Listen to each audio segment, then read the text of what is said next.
and welcome to the Pittsford Board of Education meeting. If you could please rise for the Pledge of Allegiance. I pledge allegiance to the flag of the United States of America and to the republic for which it stands, one nation, under God, indivisible, with liberty and justice for all.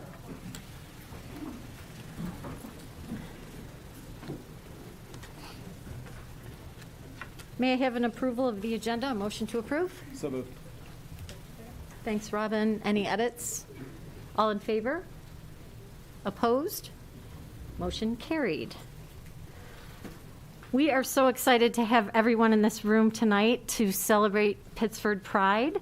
So we are going to open with Superintendent Pirro to begin the Pittsford Pride Award ceremony. Welcome, everyone. It's great to have the boardroom filled with such amazing people, amazing students.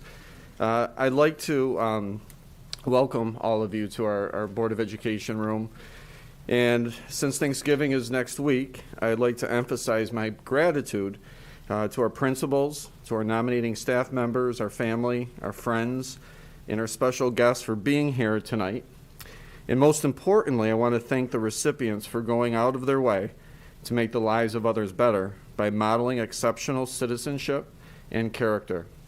Can I have our recipients just raise your hand so I can see where all of you are? You're all awesome. So thank you a ton for being remarkable. Tonight's ceremony will be shared on the district website, and you will all be famous because it's on our YouTube channel as well. You all look amazing. There's no stress. We are YouTube friendly. Tonight's award is truly special. We have close to 6,000 students in our district, and of the 6,000, only 27 total will receive this recognition. It's amazing. So for those of you really good with math, can you give me a percentage? Anyone? Okay, I'm going to move on. Here's how Pittsford Pride works. Each building is tasked with seeking out individuals that they felt exemplified citizenship, and they had to document why.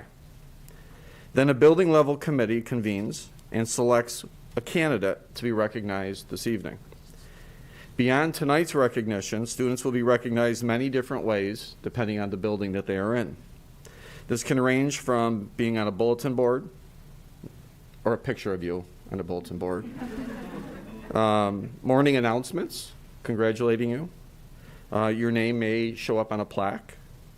You may work with your principal to decide on a special privilege, and that could be something like for a parking pass at the high school, spirit wear, being a class helper, a speaker to other class as a role model. So you're going to be showered with gifts after tonight. Parents and guardians, I'm hoping you read the small print about tonight, because you are not off the hook either. If you have a child that's in elementary or middle school, you are committing to buying them either ice cream or dinner of their choice tonight.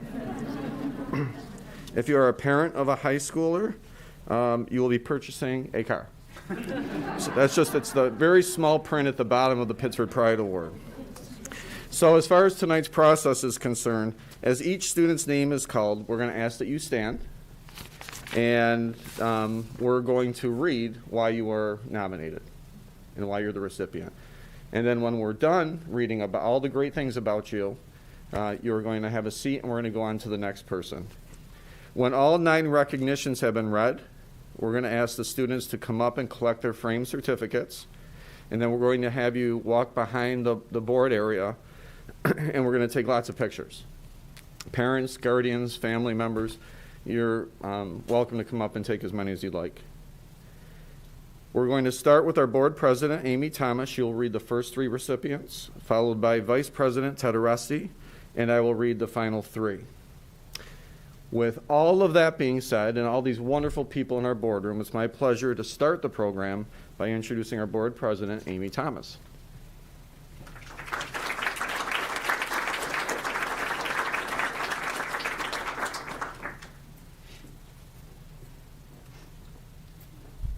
Thanks, Mike, and welcome, everyone. We are so glad to see all of you here, and I'm so especially proud to be reading the first 3 recipients for this evening. The very first recipient is Colin Lynch. If Colin could stand for us. Hi, Colin. Hi. How are you? Awesome. So glad you're here. Colin is in 4th grade, and he is from Allen Creek Elementary School, and his nominating members were Miss Hallett and Mr. Biandi. It's our pleasure to recognize Colin Lynch for the Pittsford Pride Award.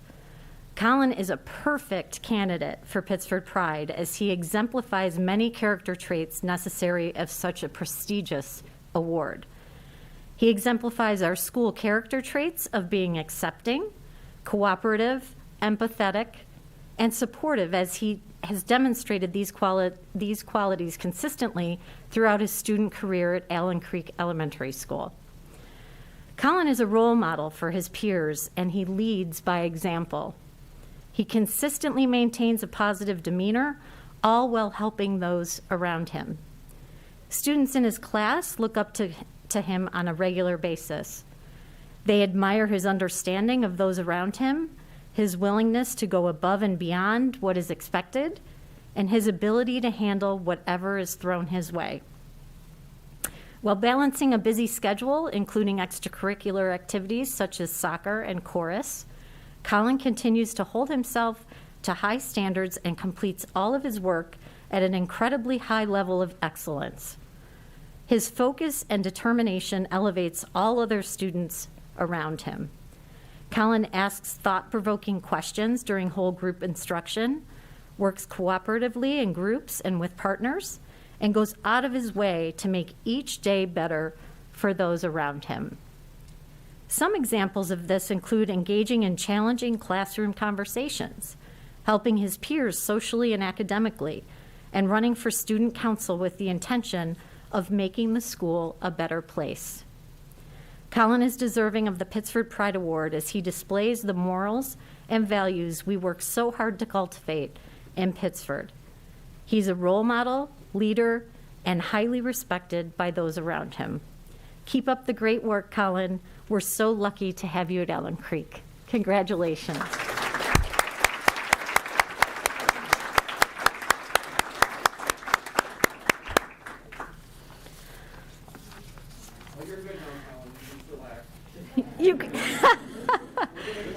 You can have a seat, and then we're going to take pictures of you after.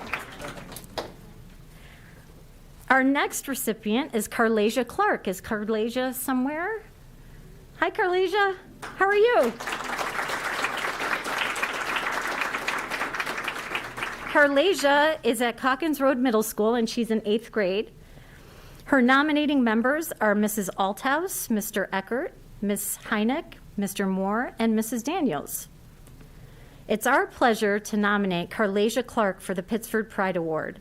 She's an outstanding example of the pillars of the Midnight Way: creativity, resilience, mindfulness, and spirit.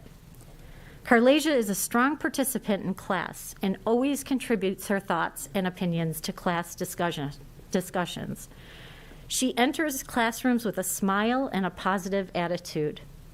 Carlasia is the type of student that teachers are able to always count on to do her best work and to be her best self. She's bright, sunny, inquisitive, and insightful, well beyond her 13 years.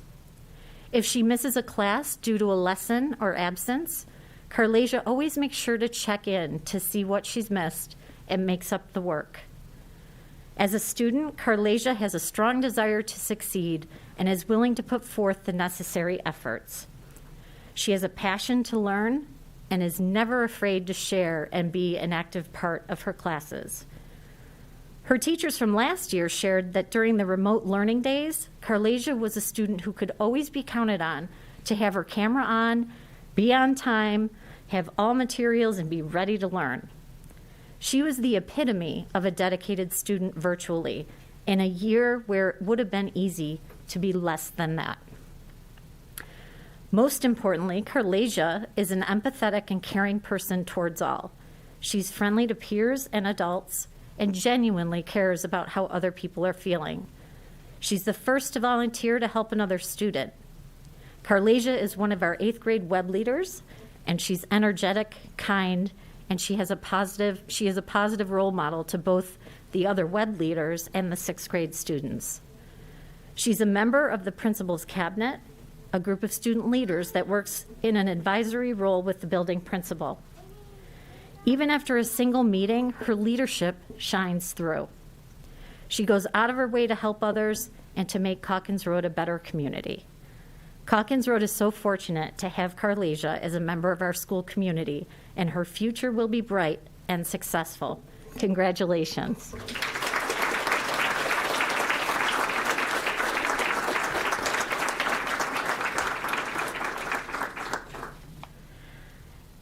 And my third recipient is Camden Del Mage. Hi, Camden. Hi. You're behind me. This makes it really difficult. Let's see what I can do. Do you want to come closer here? Okay, cool. Camden is in 7th grade, right? Yeah. At Barker Road Middle School. And you were nominated by one of your teachers last year and the red team this year. When someone is truly a good person, it's noticed.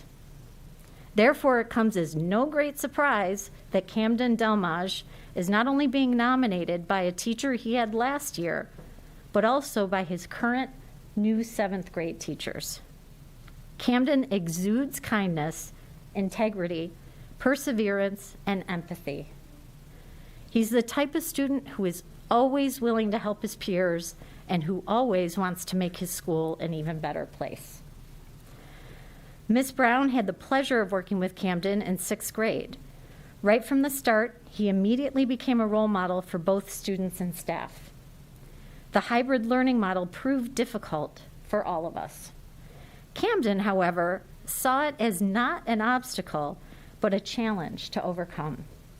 He persevered through the year, adding positively to both his in-person and remote classes. Not an easy task. He has continued to be positive and encouraging in 7th grade as well. Camden is one of the kindest, most caring students to work with and is driven to be the best academic student that he can be. He works diligently on a daily basis, advocates when he needs assistance, and continually reaches out and supports his peers. When many of us are rushing through the halls in an attempt to get from one place to the other, not Camden. He's making a point of saying hello to his classmates and adults he knows. He slows down to take a breath while the rest of us rush. He reminds us to do the same. He inspires us to be better for not only our own good, but for the greater good. As a student and citizen, he displays compassion and shows strong family values. It's clear that Camden Del Mage is the embodiment of an outstanding citizen and student. Congratulations to you, Camden.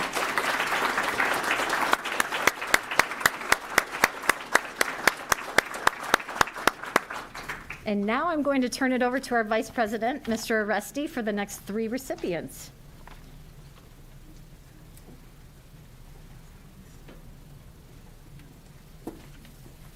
Good evening, everyone.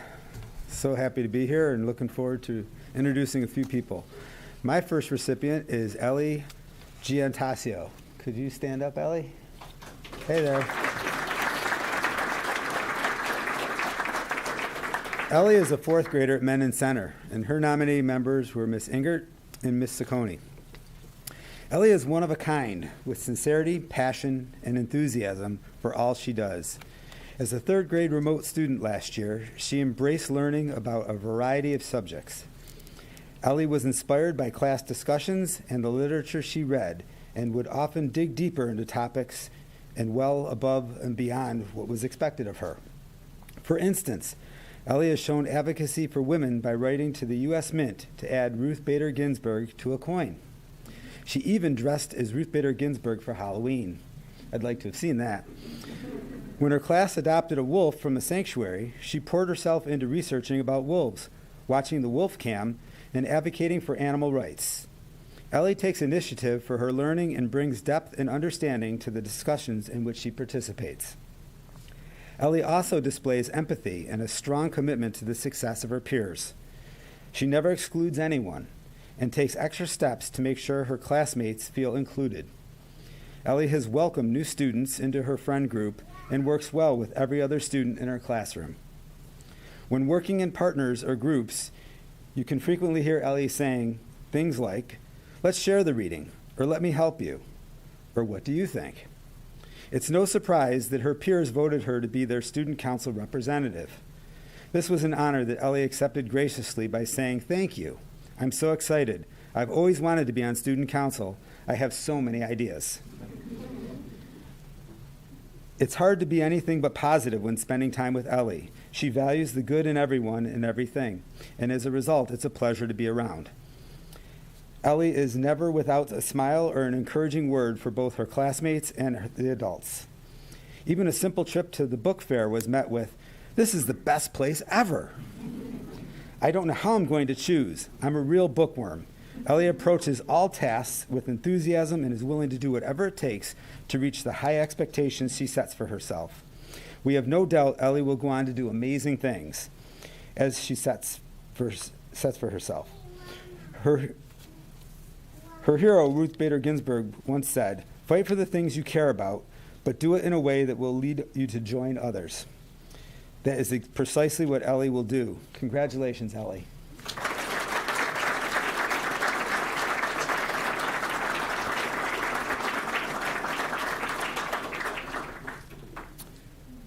Delaney Getz. Where are you, Delaney? How you doing? Delaney is an 11th grader at Mendon High School. Her nominee members were Miss Labar, Mr. Yeager, and Miss Quattrachachi, and Mr. Rumley. Delaney is a fantastic and well-rounded student at Mendon High School. Her teachers had the following to say. Mr. Yeager, her social studies teacher from last year, describes Delaney as an enthusiastic student who was always willing and consistently participated in class discussions. Delaney often brought up interesting and diverse topics to discuss in AP World History. Mr. Rumley mentioned that Delaney has generously completed art projects for her classroom, and that she is a talented artist. Ms. Quattrachachi says that Delaney is kind, artistic, and helpful, and willing to go the extra mile. Ms. Labar shared that Delaney is a dedicated, hardworking computer science student. She creates awesome projects and positively contributes to all groups that she is involved with. Furthermore, Delaney is a team player and enjoys working with her peers. She makes others quickly feel like they're a part of a group and goes out of her way to make sure that people feel included.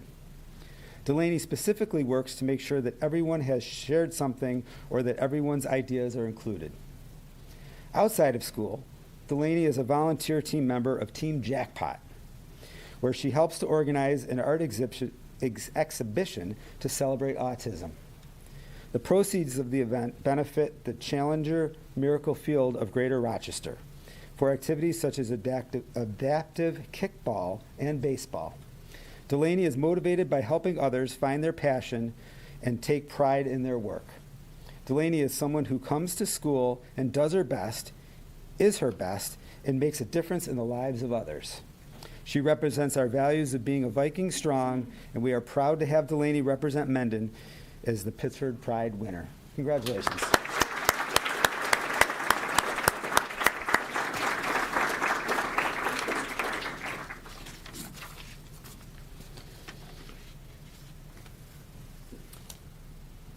My third nominee tonight is John Harrison Mtehete. Sorry. He's a 5th grader at Thornell Road Elementary School, and he was nominated by Miss Harrison, Miss Anat, and Mr. DeBell.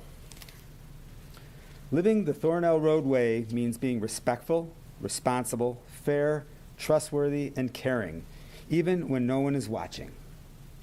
John is an excellent role model and a most worthy recipient of the Pittsford Pride Good Citizenship Award.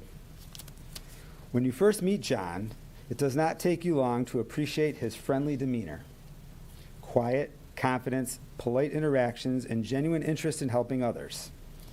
In the classroom, teachers cite his work ethic, inclusive attitude, Avid participation and overall enthusiasm is ways John approaches every part of his school day.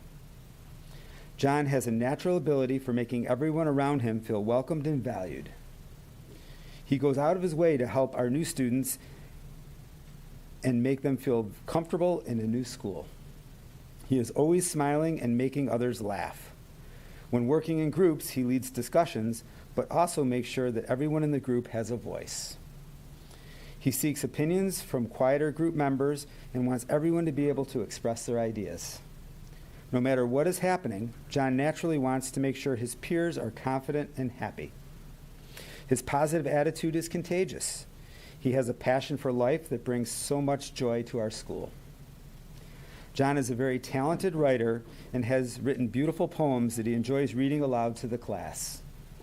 He loves being outdoors, playing soccer, spending time with his family, and especially hiking in the Adirondacks. It is inspiring to hear him describe the mountains he has conquered and the lessons he has learned along the way. Recently, John experienced something unexpected that prevents him from fully participating in some of the physical activities he loves. While it can be hard to just watch your friends play, John has managed with courage and perseverance. We are very proud of all the ways John lives the Thornell Road way and models for others what it means to be an outstanding citizen of our school community. Congratulations, John.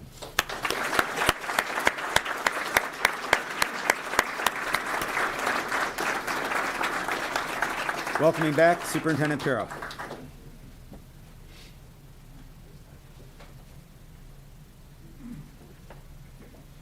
John, when I was walking in the hall on the way here, I saw Mr. DeBell in the hallway, and I think he said you were going to be the next president, or president coming up very soon, something along those lines. And good luck with that. I heard it's a pretty big job. And Delaney, did you pick out your car yet? You were here for that part of it, right? All right, congratulations on that. My first recipient is Emmy Lou, nominated by Mr. Winter.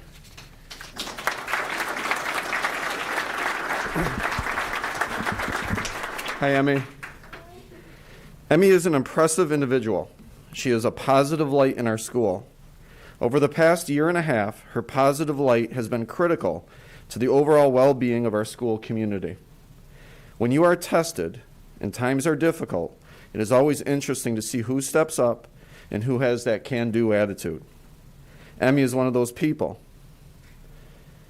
She is a leader who looks for the good in situations and in the good in others. I am impressed with her earnest, genuine attitude. She truly cares for her school and for those around her. Emmy has been a peer leader and sources of strength since her freshman year. She was nominated by faculty as someone who had many connections to different groups of students, as well as a positive, supportive, uplifting approach to everyone she encountered. Emmy has been a consistent supporter of Sources of Strength.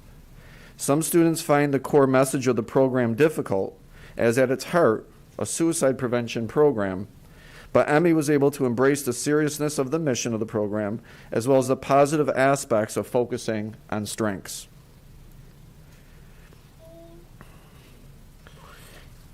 Fogging and masking is not a good combination. I just need to get the windshield wipers going here. She never fails to reach out to students and adults around her with an encouraging word or expression of gratitude. Since her sophomore year at Sutherland, Emmy has been an active member of student council. By junior year, she was selected for executive council, serving in the role of executive treasurer. Currently in her senior year, Emmy is the executive vice president, a role in which she serves not only her class, but the entire student body. As a member of student council, she has learned valuable leadership and advocacy skills that she brings to her student council work, as well as the many other student organizations that she's involved with. She has used these skills to further student council efforts towards diversity and inclusion, and she has helped lead her peers through the challenging, unprecedented 3 years of fully remote learning and hybrid learning. This year, Emmy has been instrumental in working to a return to sense of normalcy and school spirit to Sutherland, helping to plan the annual homecoming pep rally and reinvigorating traditions that had been put on hold due to COVID, such as the annual costume contest. Emmy is a bright light at our school. She certainly makes Sutherland shine. Congratulations.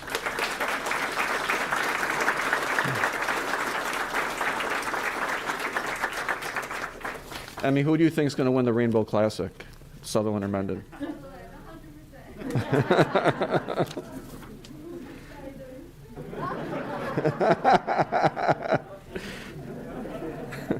Our next recipient is Maya Matsani. Hi, Maya. She is a fourth grader at Jefferson Road and was nominated by Mr. Burrows. It is my pleasure to recommend Maya for the Pittsford Pride Award program.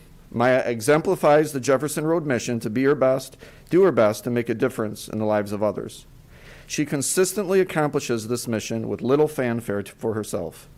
Other students may not notice or fully understand her contribution to the class, since a great deal of her work is done automatically and discreetly. As her teacher, I do notice, and I really do appreciate the contribution she makes to both her peers and the class as a whole. Maya is always fully engaged in class and is helpful to others, including the teachers. She always has a positive and cooperative attitude that is infectious to her peers. Maya is quick to include all students and goes above and beyond to welcome and include students both from her class and from other classes. If you were to watch Maya in class, you would see her listening intently to directions, watching demonstrations carefully, and getting ready to follow them correctly. Once on the move, you would see her helping others who may need additional assistance with the direction, or quickly offering to gather up people who may need help finding a group or a partner. That's awesome. Maya is one of the first to ask if they can include an extra person if they are exceeding the directed number of people in a group. Her peers respond very well to her. They welcome her help, and they like her very much. Individually, Maya is always working hard to improve upon her own skills and is always playing hard during games and activities. Her enthusiasm is infectious, and it helps the overall group to keep games and activities in perspective. Maya's sportsmanship is exemplary, and she is a leader and role model in that regard as well. Win, lose, or draw, she says, good game to both her team and the other team. Maya is a great role model for her classmates, in my opinion, is very deserving of a Pittsford Pride recognition. Congratulations, Maya.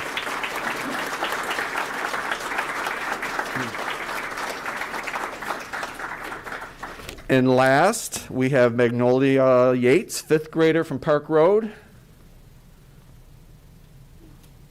Yes, no? Oh, okay, gotcha. We're good? Do you want to stand? Sit. Okay, we're good. And Magnolia was nominated by Miss Mangelino Rivera and Barry Krull. Magnolia is a perfect example of a student who perseveres in our school setting. She is a hardworking, kind-hearted, polite, sweet-natured, and lovely girl. She pushes through any and all challenges and encourages others to do their best regularly. She compliments others regularly as well when they succeed, and she raises her hand proudly in class to read aloud daily. She has never given up on her schoolwork or assignments, even when they are challenging to her. Her ability to use her resources in class and add to discussions with her prior knowledge is a joy to be around. Magnolia always greets people with a smile and is like a ray of sunshine in our building. She has the ability to make others feel good about themselves, likes to laugh and have fun, loves music, drawing, and seems to enjoy life to its fullest. Magnolia always maintains a positive attitude in class and enjoys reading and writing. She will fill the pages joyfully regarding any topic, and her reading skills improve so much each year. She also loves to help others with reading their work, offers to read for the class, and enjoys sharing what she is thinking with people. Her zest for life is both contagious and refreshing to be around.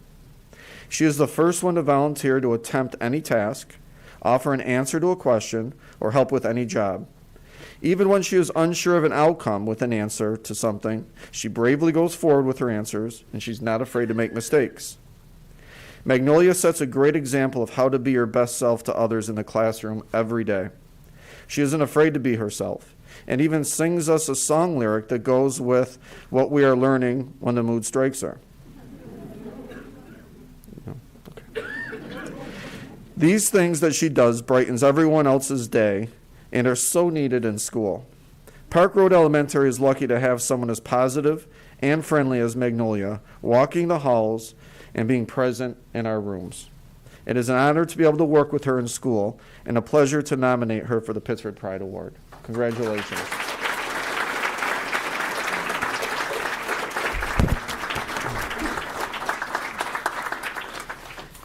It's amazing when we decide to focus on something positive what comes out.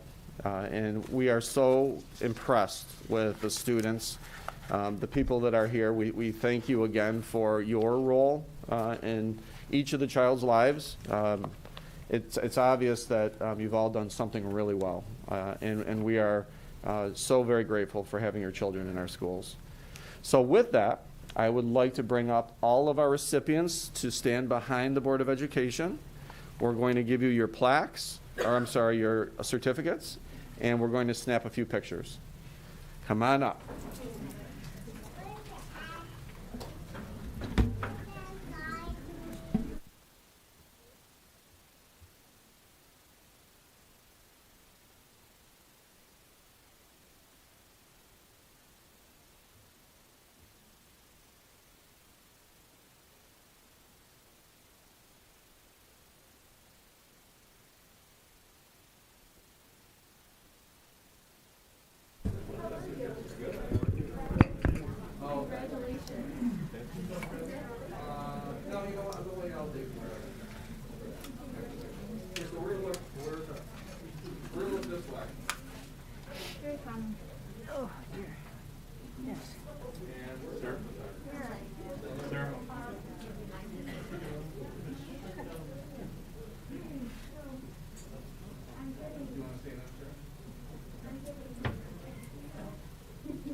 Nice job.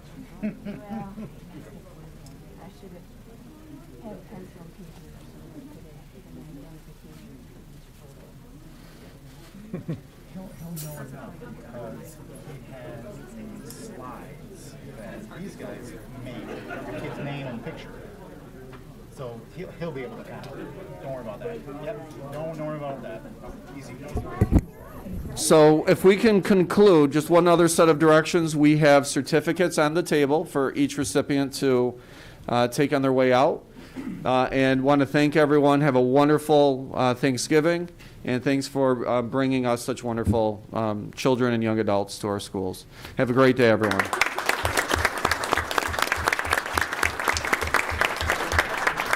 Congratulations, everyone. Thank you. Congratulations. Thank you. Congratulations. Sure, they get ice cream in here. You got it, okay? Congratulations. That's right. Time is it? Oh, that's not bad. 7:05.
Okay.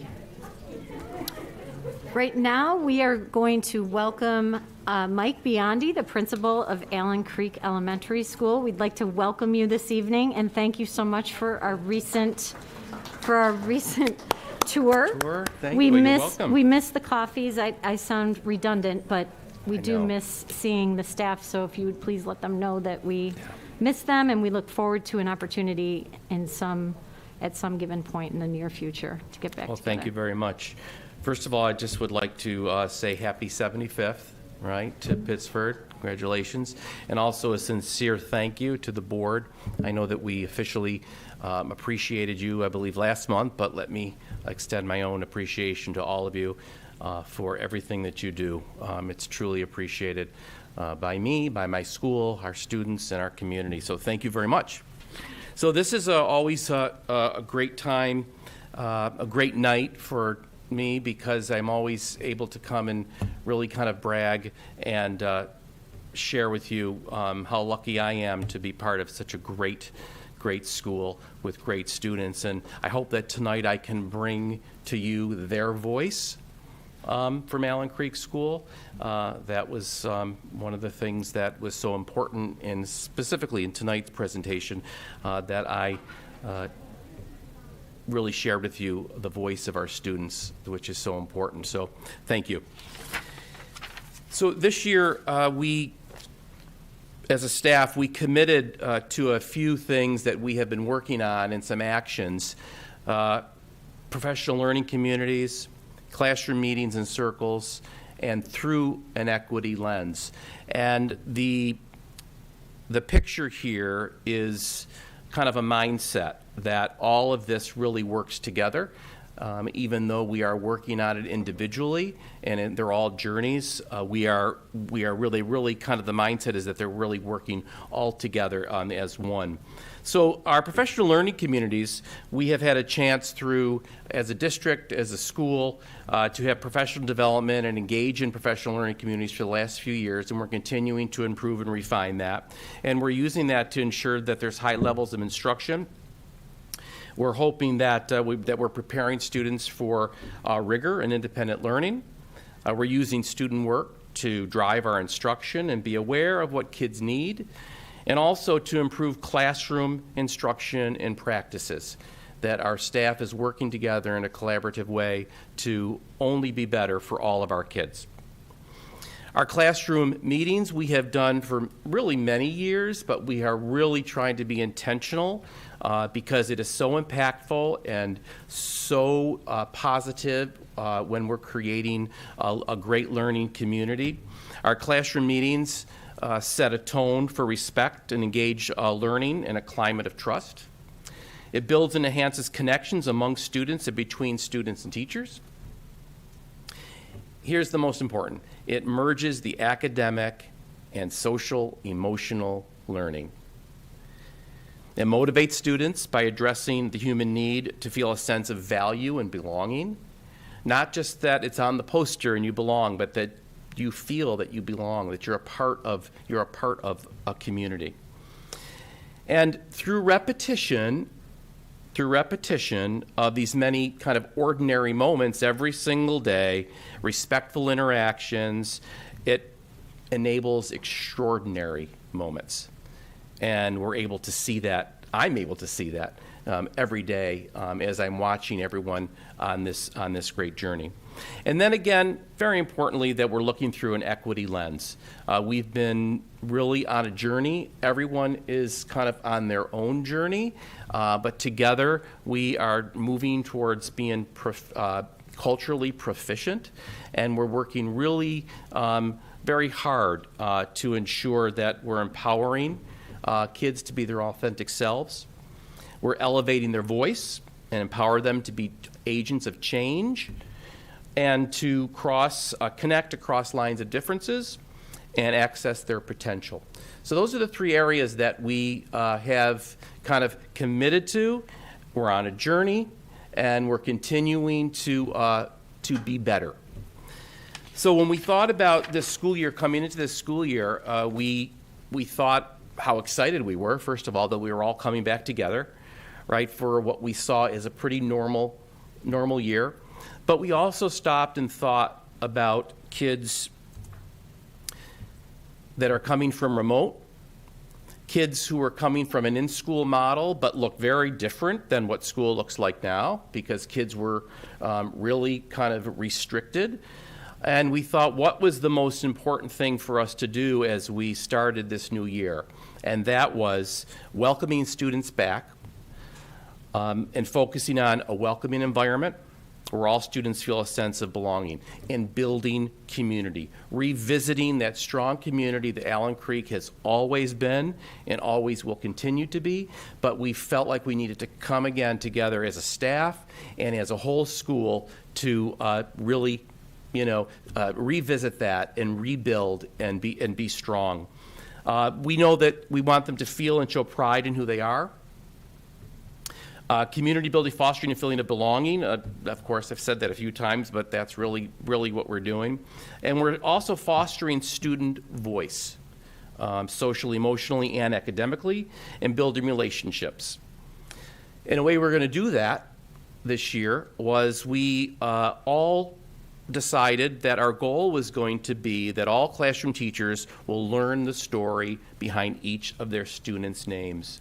And that is so powerful, because up until this point, we have really had a chance to get to know kids, not only their name, which is very important, but the stories behind their name and who they are and their values and their cultures and their backgrounds and what they believe, and empower them to be their best selves. We expose students to a variety of diverse literature, which continues to build in our classroom libraries. Kids are participating, of course, in classroom meetings where they're having voice and a chance to build that community. They're going to demonstrate the ability to identify feelings and the perspective of others. Students will show respect to others' names and their identities. And students will celebrate and value diverse cultures and communities. And through that, we're also learning traditions and histories and values. And really, we thought that was a really important, way to start our school year, to know our kids. So evidence of that, which is sometimes difficult to harvest, but there's a lot of, because I'm there every day and I'm able to see it and be part of it. But I brought a little to show you and to share how we are finding if kids are really feeling like they belong, if kids are really feeling a part of community, if they're having voice, if they're feeling proud of who they are. So through reflective writing, where they're, where they're looking at their names and they're talking about everything from why am I proud of my name, what's most important to me in my family that I want to share, and they're doing that through reflective writing, they're doing that through art, they're doing that through music. In music, it happened to be, so we were celebrating Hispanic Heritage Month, and the music teacher read a book, Drum Dream Girl, about a Chinese African Cuban girl who had the courage to break the tradition of taboo against female drummers. And students from that story, they were able to answer a question, what's your dream for you? And this is my dream, I hope. And they were able to write that, and then they used the drums to put their words to music and to a rhythm. And it was just so great on so many levels to see them perform this and to engage in that. A really beautiful, diverse, community building, high levels of learning activity that I'm so proud of, and I love, of course, because I have such a love of music, that to see that in those other classes, right, those other courses, to see that happen is really special, and they loved it. They were so proud of it. So that's kind of the picture that you see up there in the middle, and then there's just some artwork that people are expressing themselves, just their name through art. There's also our class as a family, talking about their class and writing about their class and who they are. Another activity that we have done in the past, and we're continuing to do this year, but especially really being intentional about it, and that is, what kind of teacher do you need?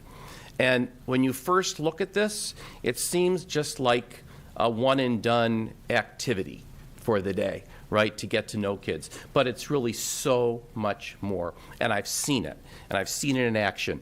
And it really builds trust. It certainly gives student voice, makes connections, and engages all kids. And it's also a way for the teacher to gauge where her kids are, or where his kids are, or where their kids are, and what they need. And kids also have a chance to be part of sharing what it is that they need. So this poster, or this display, is in the classroom. Kids write what it is, what kind of teacher they need. They stick it on the poster, and it's left there really all year. And they're able to really build that classroom community, and the teacher then also throughout the year kind of revisits it, and kids are able to look and say, oh, well, I first started that I needed help with math, and I needed my teacher to be a little patient with me, but now I see that I'm on my own. I can do it. So I could put another sticker up there about what I need.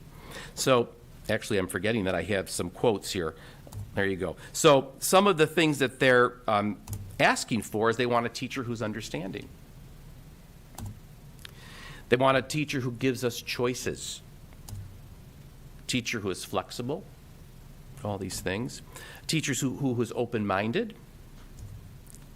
A teacher who is patient with my questions. Patient with my questions. And that's hard for kids to say, especially on the board, but that is so telling for the teacher to be able to know that when they're planning, or when they're coming up to managing or doing a lesson, to know that they need to kind of be a little more patient with the students' questions really sets them up for success.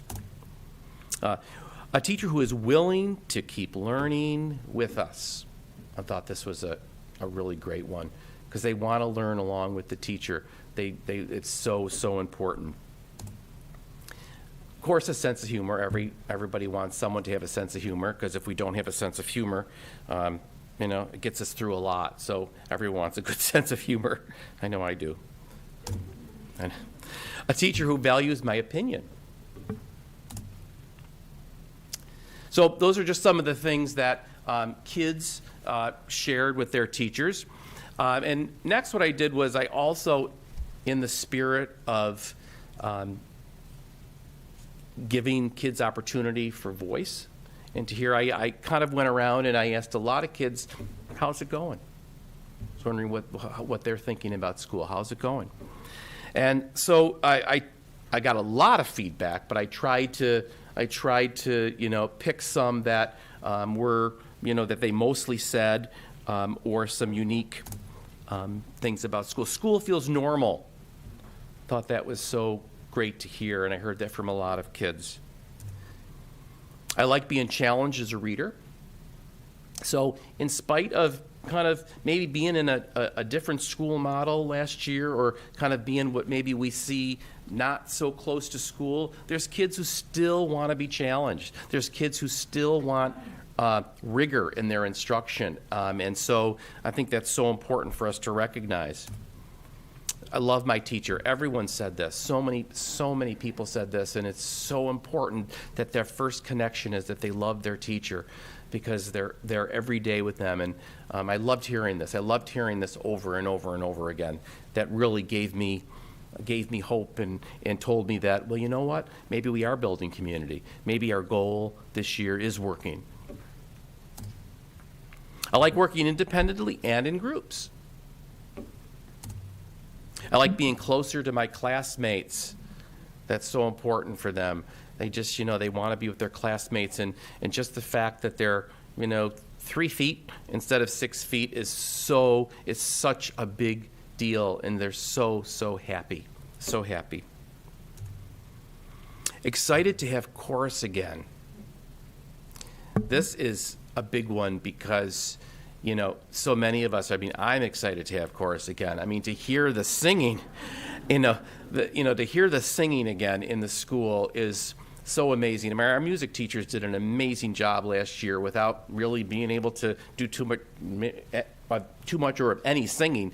But this year it's back, and it's so great to hear singing again. And kids love it, that they're able to have those extracurricular the activities and be engaged in those other things that they love.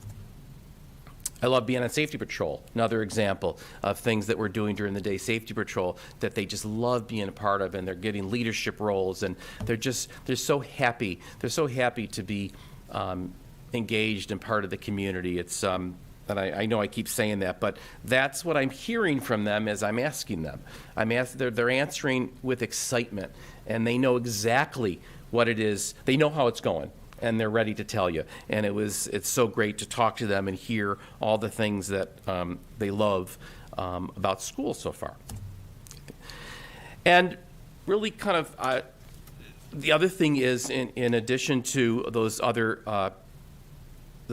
activities, those after-school activities. And thank you to our PTSA, who does such a great job at putting these extracurricular activities together. I mean, we were back with art club and chess club and yoga.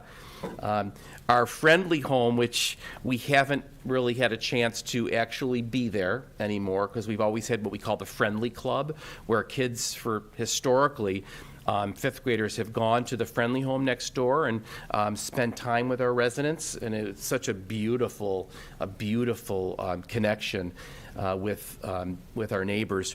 But we haven't really been able to do that in a few years. But we're continuing to keep that connection in many other ways. Sorry, I gotta lost my spot here. So.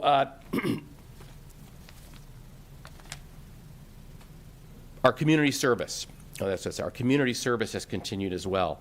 So this year, our families, our students, our staff have continued, even through these challenging times, have continued to think of others in so many ways.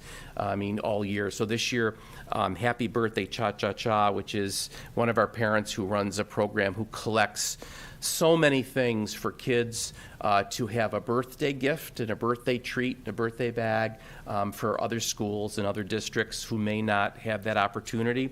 And all year we've been collecting things at Allen Creek from a toothbrush to Oreo cookies to school supplies, and it's an amazing program, and our families have been so kind and so generous. We also have kept working with the Ronald McDonald House, where we just, after Halloween, we had all kinds of candy that kids donated, and we donated to the Ronald McDonald House. So we're continuing that community service, and again, it is so heartwarming to see that when kids are coming in and families are coming in to school again this year, a little unsure of what to expect, but their generosity and their community service was not wavered. So proud of them. Our residents next door, I'm going back, I know, but our friendly home residents, we haven't had a chance to either go there, but we've had some activities that we've been going back and forth with. So this year, one of our classes sent them over a paper to fill out to give our kids advice about school. And I know I showed you some of this on our tour. And they came back and they wrote their name and their age, and it was so amazing. So many of them and their ages, and giving advice like, for example, work hard and make sure you're kind to each other. Believe you can reach the stars, and you will. Be honest and love everyone. And what was so amazing to me is that when you saw their ages, 99, 98, 100, their advice isn't really very different than what's important today. I mean, when I think about be honest and love everyone, I mean, it's something that just never goes away, and should always be something that we all strive for. So that was a great activity, and so we have those displayed, and the kids loved reading those. And then the Friendly Home also made us treat bags for Halloween. Well, fall bags. They weren't treats, but in return we wrote them thank you cards, and it's just a very nice relationship that continues to happen even though we can't really be with each other. So again, we're community building at Allen Creek School. It's a great start of the year. I hope and I expect that it will continue. The love of school and of our students, the love of learning.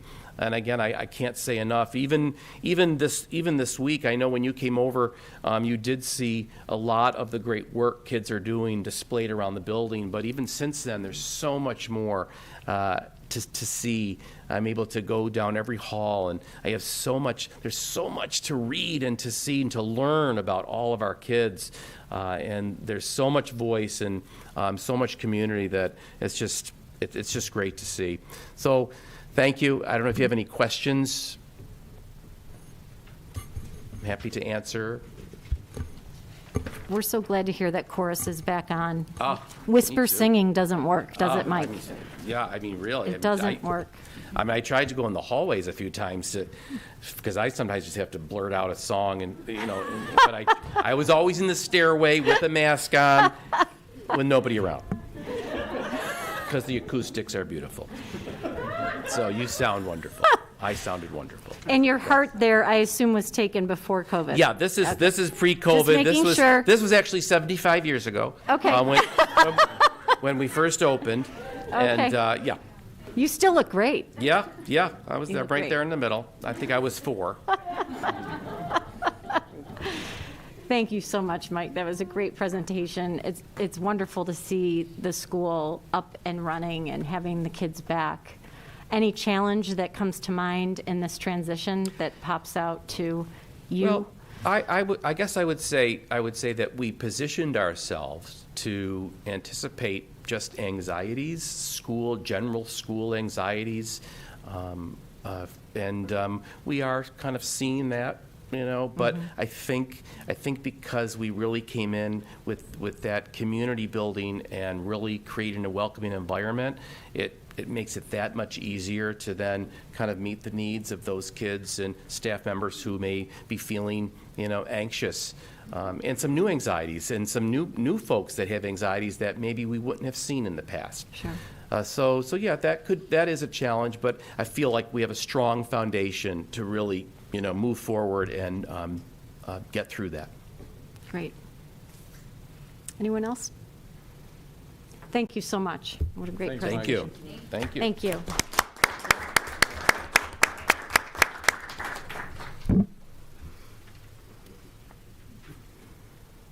Okay, may I have a motion to approve the minutes from November 2nd, please? Wow, I had Pete, and then I think I saw Sarah's hand. That's okay. Edits? Comment? No? All in favor? Opposed? Motion carried. Board of Education reports. We have quite a few meetings coming up. Board leadership is in January. Executive committee next meeting is the 1st of December. Information exchange, you can see all the dates in front of us, but what I'd like to do is have Sarah report out first on our last information exchange meeting. Sarah, can you just share the topic and what was discussed? Sure, thank you. Information exchange met last week. We had a presentation on the New York State Seal of Civic Readiness. Leaders from Holly Central School District shared their experience as one of the 50 districts selected to participate in the pilot program from NYSED.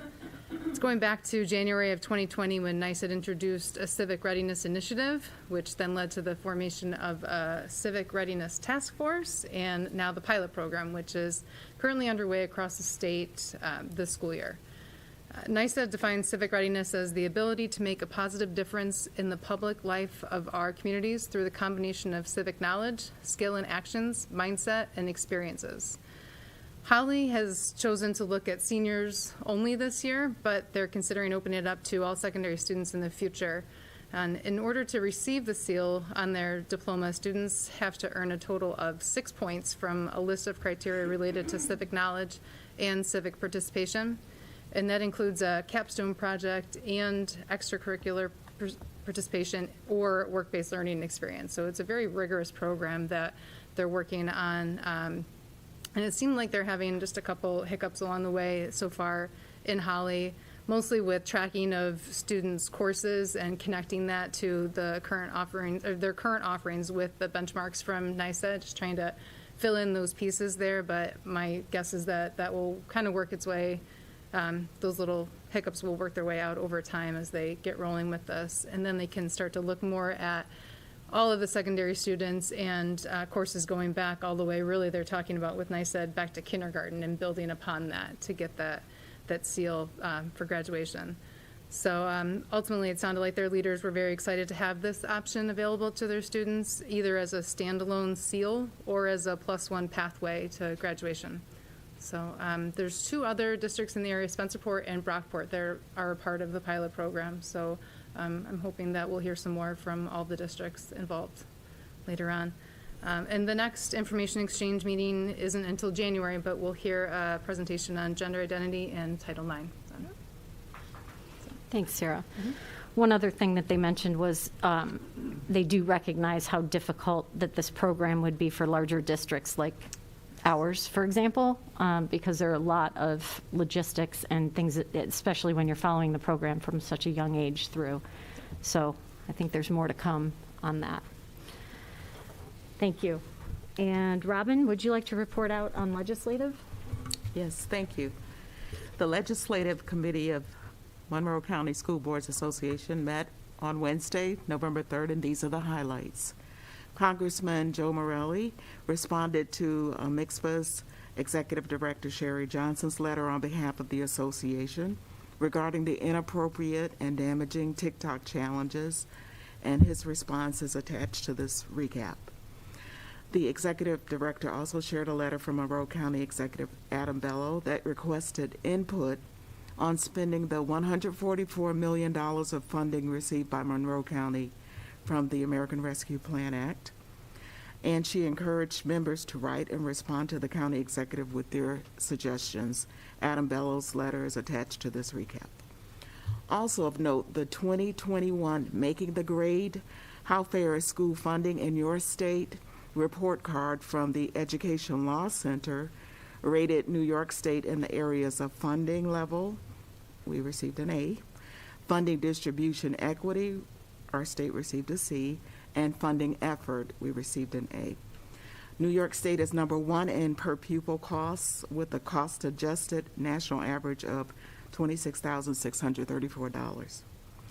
Legislative committee members decided to meet with all local New York State representatives to discuss the following outstanding issues via Zoom, time to be determined but coming. The issues were CDL shortages and mandates around transportation that exacerbate the shortages, making sure legislators know the critical nature of maintaining expense-based aids, food service staff shortages, supply chain issues and increased costs. Minimum wage increases are causing wage compression in districts. Money for COVID-19 testing, return to school, test to stay in school, should be included from foundation aid. These are monies for separate purposes. And position papers, in which we have 4 position papers in our county, and 3 of the 4 position papers were approved by our committee. And a 4th one has minor edits being made by a subcommittee. And our NISBA convention, New York State School Board Association convention, occurred October 18th virtually and October 24th through 26th in New York City, with 270 districts participating. And a listing of the adopted proposals can be found on their website, and I have that link here. Thank you so much. Just have a few things to advocate for, right? Yes. Thanks, Robin. That was great. Very comprehensive. And all the other dates are listed here for the Monroe County School Boards Association meetings. The rest of the meetings, just an FYI to the table, will be at the DoubleTree. So if that changes, I'll let you know. Dates to remember, we do have a couple of dates here. We are going to be celebrating Thanksgiving recess, the 24th through the 26th of November. We have a board tour only at Calkins Road Middle School on the 2nd of December. If I could just have a show of hands of who's planning to be there as of now. Excellent. And our next board meeting will be on the 14th of December. Financial report. Darren. Thank you. Treasury report for September. We started collecting our property taxes. This year, we're about $18.3 million, or 17.5% were collected, compared to last year at a little over $21 million, or 20%. Looking backwards in times of inflation, this is pretty much on trend, and also last year we were up a little more than in previous years. Excuse me. We also received lottery aid, and our payments in lieu of taxes. That's for companies or businesses that have received special dispensation from taxes from the Industrial Development Agency. All of those have been paid as of the month of September as well.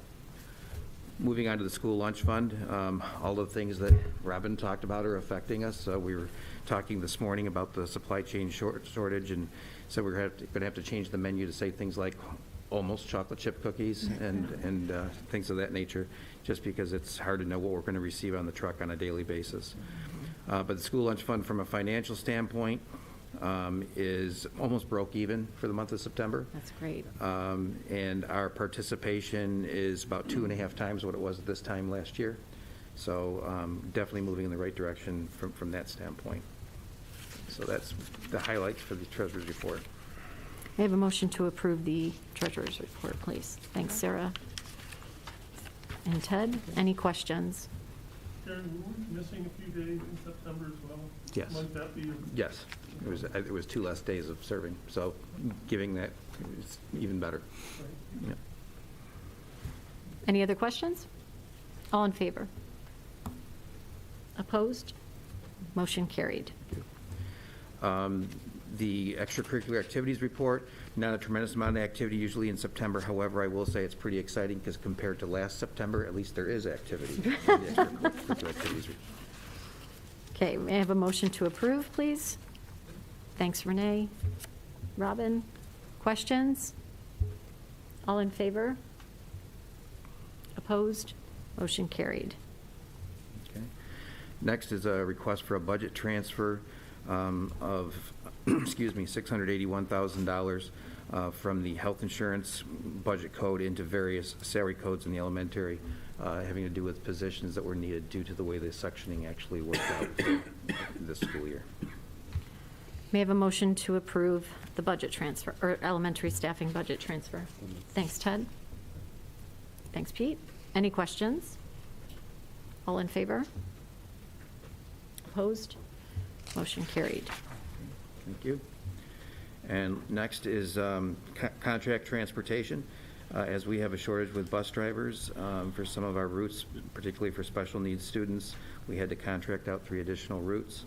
No great surprise between diesel costs going up and unleaded gas going up, as well as shortage of drivers, that the contractors are experiencing. The cost to do so was a little more than we've experienced, so we're requesting almost $174,000 for those 3 routes. May I have a motion to approve? Thanks, Jeff and Sarah. Questions? All in favor? Opposed? Motion carried.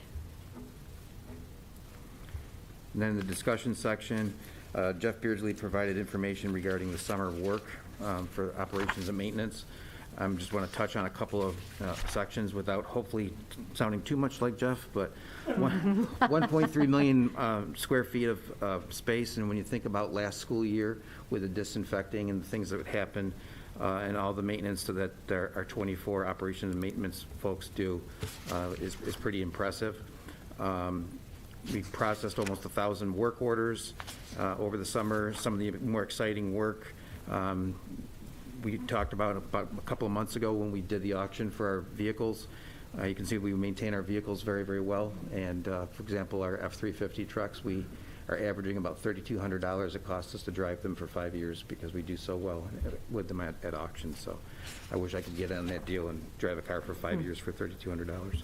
I really want to draw out, too, that we have some very talented people that are making custom cabinetry and doing things to help with the teachers, that's been helping out with the social distancing, as well as during the supply chain issues that we're having now. We're finding it much more cost-effective and timely to try to manufacture some of this in-house as opposed to ordering the supplies. And last but not least was the upgrade to the elevator systems. Moving on to the utilities, I'm not going to beat that one to death. It's hard to do a comparison because last year was such an unusual year.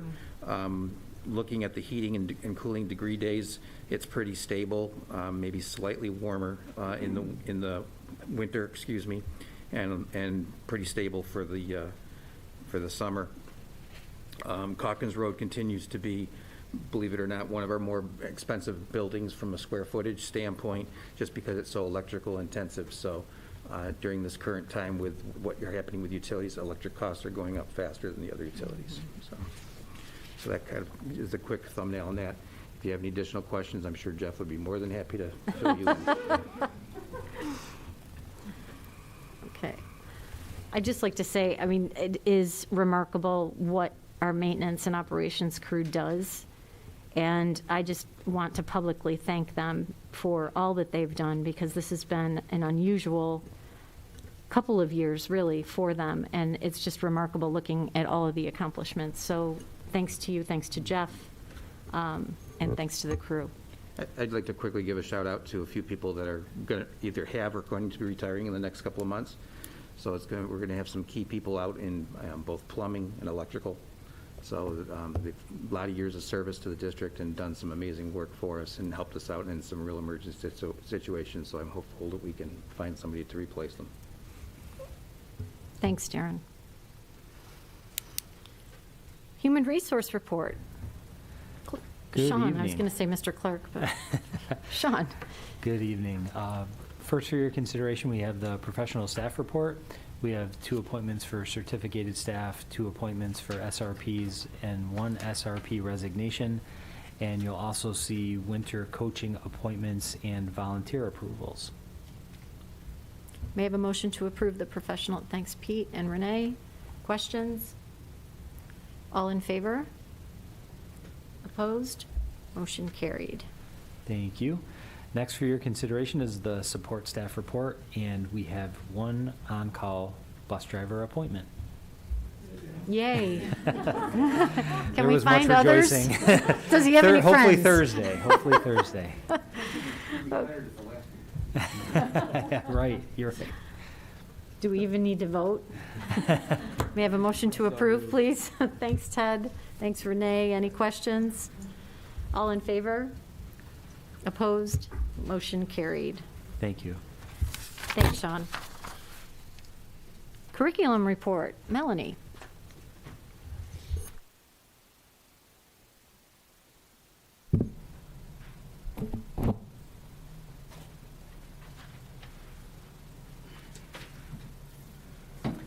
Good evening, all. I am here to share with you tonight some of the highlights of the results from the New York State 3 through 8 math, ELA, and science testing. Before I launch into the presentation, I want to give a great big thank you to Dr. Kimmer and the data team for pulling all of this data together. They pull it off of many different sources.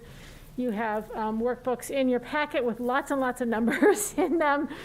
So the presentation is meant to give you the highlights. You've got backup there. If you have any additional questions, we'll certainly attempt to answer them for you. Typically the data comes in from the state in August. This year it didn't arrive until sometime in September, which was frankly a little bit more frustrating than usual, even because of the nature of the tests this year. We sort of assumed we'd get a very rapid turnaround because they were simply multiple choice tests, but it somehow took the state longer than ever to get us the results, which was kind of interesting. But we've looked at the building aggregate data. We've done some work with the individual student data. And of course, we always look at this work to inform program and instructional implications at a district, classroom, and even down to the individual student level. So a couple of changes particular to the impacts of COVID that are important to keep in mind as we look at these results. Of course, in the 2019-20 school year, there were no state assessments given. That was when we were out fully remote across the state, and so state assessments were canceled altogether that year. This past year, the 2021 school year, as I said, every test was a one-session only test. We had gotten to the point in the state where the ELA and math tests were 2 sessions over 2 days. This year, they were 1 session each. Completely multiple choice tests, so there was no written portion to the ELA, there were no problem-solving pieces with the math, there was no performance assessment for the science test. And unlike other years, each district, each school, essentially was given a 2-week window over which to schedule the tests. So we were able to spread out the test administration. Not all of our buildings tested the same grades on the same days. In Pittsford, we took the 2-week window and we narrowed it to 1 week. But still, buildings had some autonomy over how they scheduled it because of the pod structures and the need to maintain social distancing through the testing. Fully remote students were not required by the state to come in for tests. They were invited to come in to take the test if they chose to, but they were not required to take the test. So they were essentially completely exempt from state testing unless they decided they wanted to participate. And we did have a number who did want to participate. And we continued last year to give all of the tests in the paper-based model instead of the computer-based. So again, we have for years had an exemption from New York State for our 8th graders who take algebra in 8th grade or earth science. They do not have to take the math 8 or the science 8 tests. So as we look at those results, it's just important to keep in mind that the 8th grade state assessment results that you see here reflect approximately 50% of our 8th graders, those who are not taking algebra or earth science. Of course, there is the impact of opt-outs and fully remote kids, because all of those are, we don't have data on those kids. It's pulled right off the top. And we've been cautioned heavily by the state, and I will caution us all tonight, even as I share some comparisons. We've really been cautioned not to look at longitudinal comparisons. We were not given any countywide comparisons this year because of the nature of the test this year and because of the nature of different learning models in different districts across the state. The state felt strongly that this information is somewhat limited in its usefulness to us, and we certainly shouldn't be spending a lot of time doing year-over-year comparisons because this test is unlike any test that our kids have taken in previous years.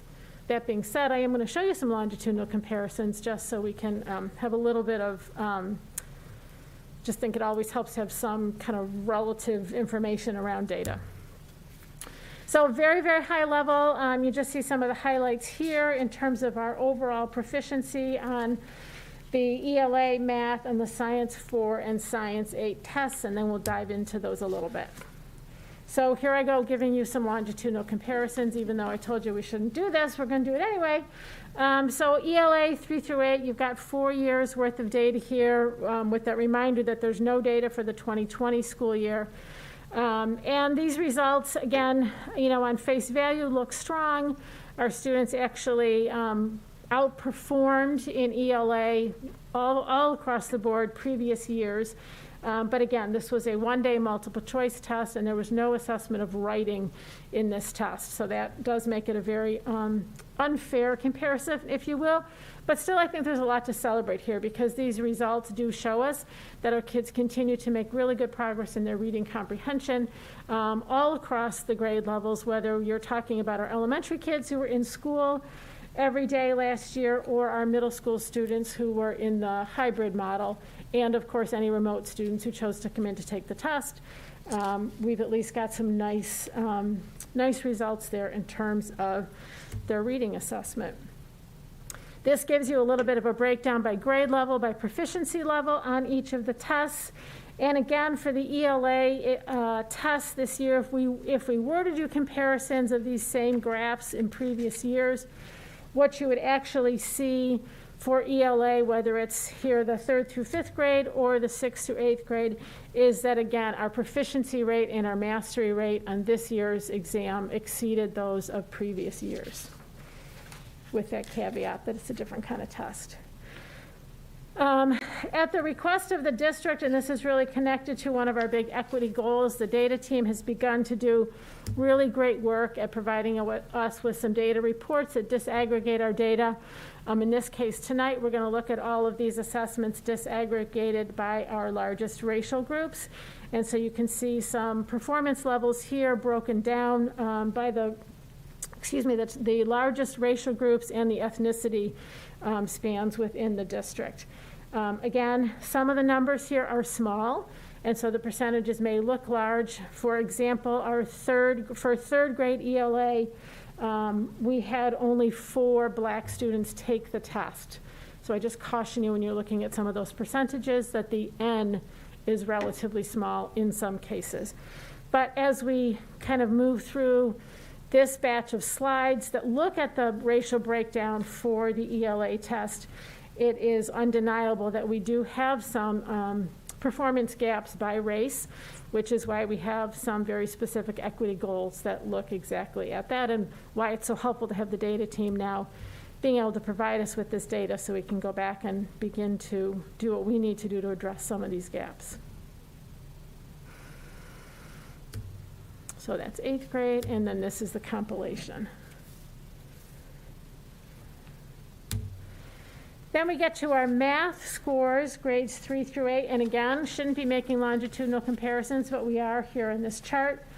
And the math results look a little bit different than the ELA results, and they may appear to show potentially some impact of the hybrid model at the middle school level in terms of math learning versus our elementary kids who, again, were in school 5 days a week. So we see some dips at the middle school level, and we've actually spent a fair amount of time, I've spent a fair amount of time with the math data, particularly at the middle school level, working with Kathy Curtis, our math standards leader. She's then taken that data and worked with her department. And we've begun to triangulate some of these results with an assessment that all of our middle school students took at the end of June, which is the performance series assessment. It's a computer-based test, which again, we have almost 100% of our kids who were in the hybrid model last year took that test. And then we also compared it to their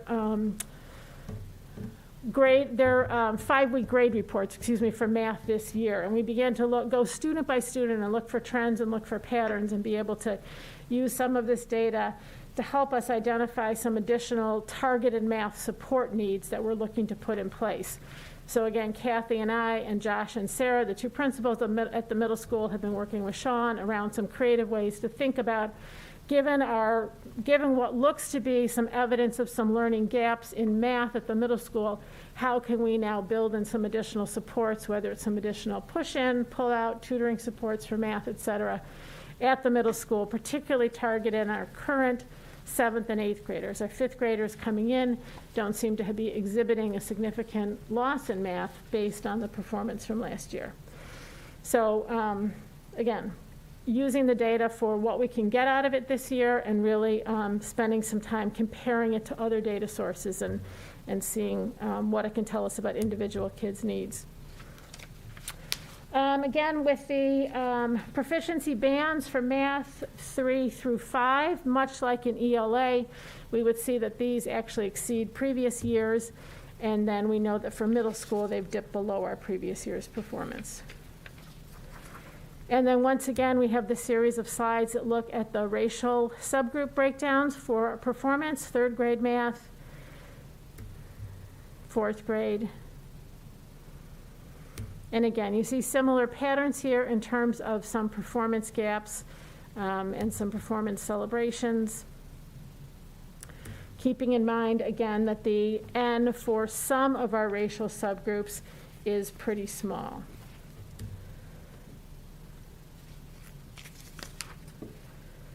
And then when we just combine the 6th grade levels together, that's what the gaps look like. Science assessment, again, 1-day test, both 4th grade and 8th grade versus what's typically a performance test on 1 day in late May and then a written portion in June. This year it just had the written portion. There was no performance piece. Again, you see a drop-off in 8th grade, but it is important also to remember that the kids who take earth science don't take that test. It's a little hard. Without the performance part of this test, it's really hard to sort out what this means for us. Kids love the performance aspect. They don't feel like it's a test. But certainly, again, you could make some hypotheses that the hybrid model may have, be showing up here in the 8th grade test results, science results. And again, then they're broken down, this year's results, based on level of proficiency. And again, we have performance by racial subgroups.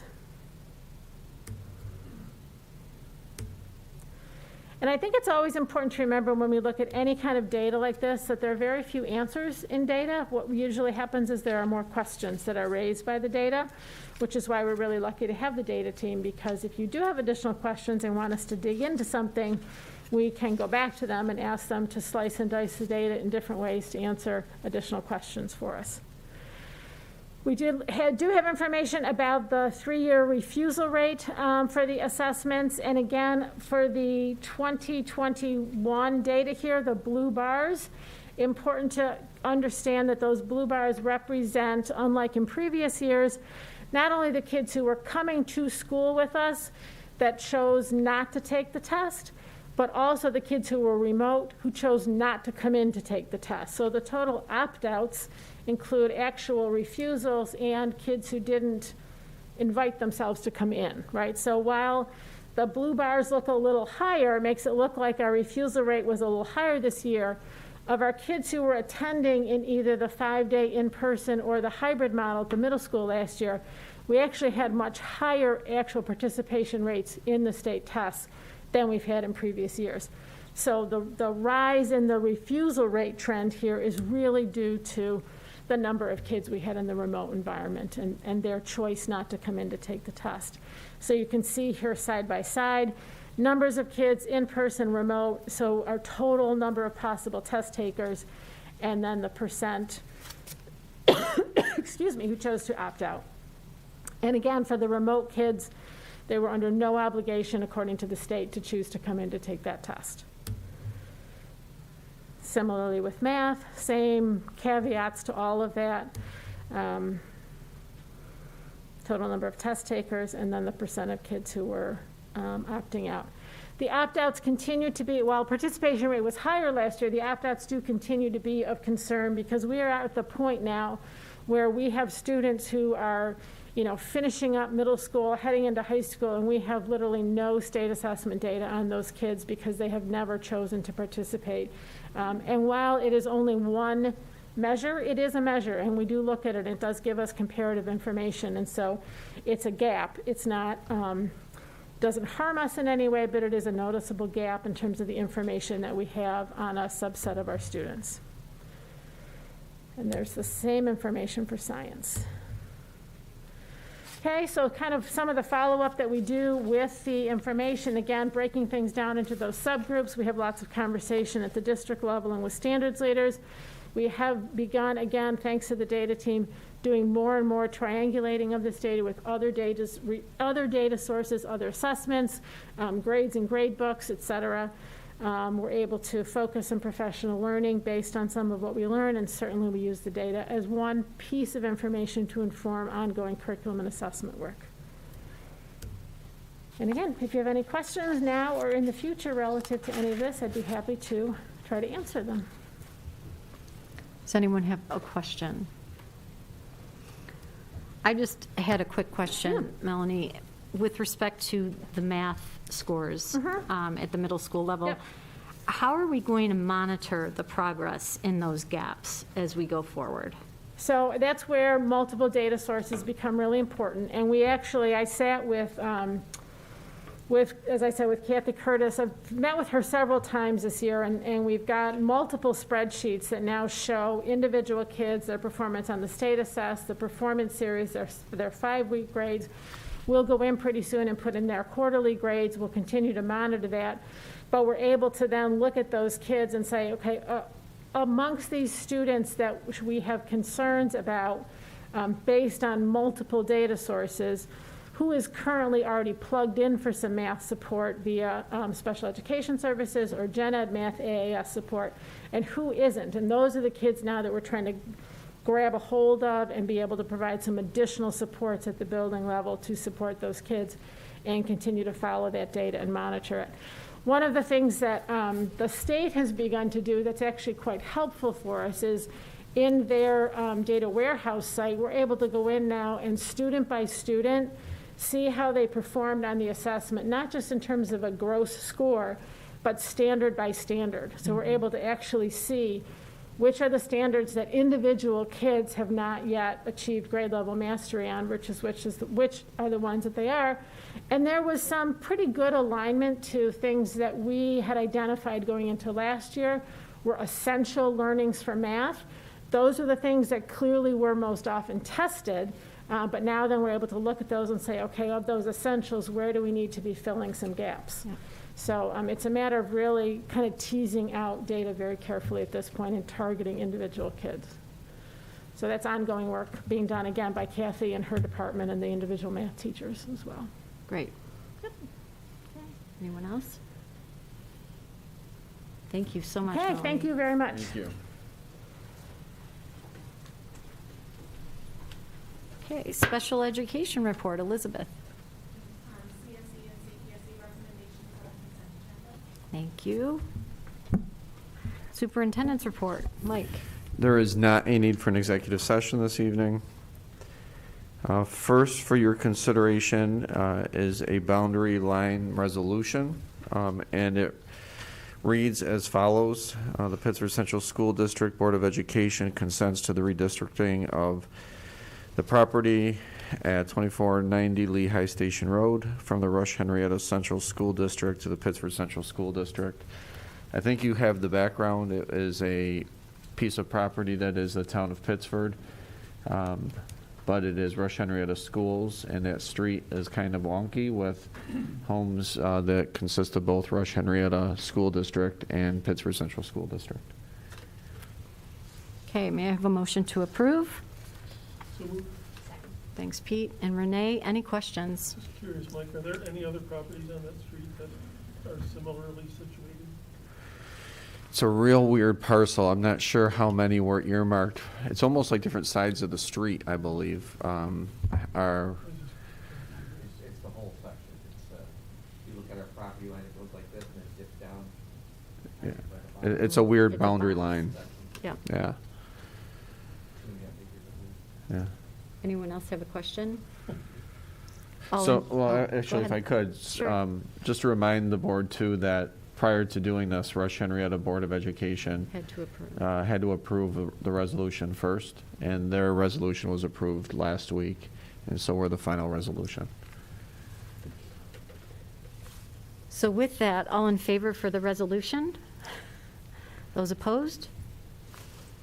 Okay, motion is approved. Just like to thank the Jeff Road PTSA for the donation of 2 Samsung 75-inch LED TVs totaling $2,789, which will be placed in the Jeff Road Elementary School cafeteria. Very nice. It's a way to engage the kids so they're not talking. Just watch the TVs during lunch. Oh, boy. A few updates. I'm going to spend just a little bit of time talking about Thornhill Road. We had several emails, and we actually had some people submit questions for public comment, and so I've taken all of that and put it into to a report here. On Wednesday of last week, and as you know, we report our data on Wednesdays.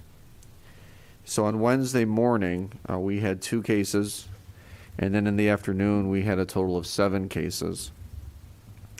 Then we had Veterans Day, and then Friday came, and we had 8 additional cases reported. And so that means we went from 2 in the morning of Wednesday to 7 in the afternoon to 17 Friday afternoon. And at that point, we sent messages to families in one classroom that had more than 2 cases, offered testing for students in that class, 11 of the 17 cases were in the same neighborhood. Some of the parents reported transmission from outside of school. We began contact tracing with the Department of Health for each new case. We added an additional nurse to the health office to assist. Have been in contact from that point forward with Dr. Mendoza to discuss any additional mitigation strategies. We then sent a message to all Thornell families regarding mitigation practices, reiterating the importance of certain protocol, especially on the bus. Then over the weekend, we continued the conversation with principals, student services about additional strategies. And then came Monday, which brought 16 additional cases at Thornell Road, bringing a total to 33 total cases. Again, we went through the contact tracing with DOH for every case. Shayna, our student service director, walked through Thornell with the principal, reviewed that all protocols, made sure everyone was in place and closely followed, looked at additional areas to tighten up. And some practical things like additional prompts at lunch about remasking when done eating, snack guidelines were reiterated. Implementing more creative things around snack in the classroom, rotating rows so that you can extend the distance between students as they were eating.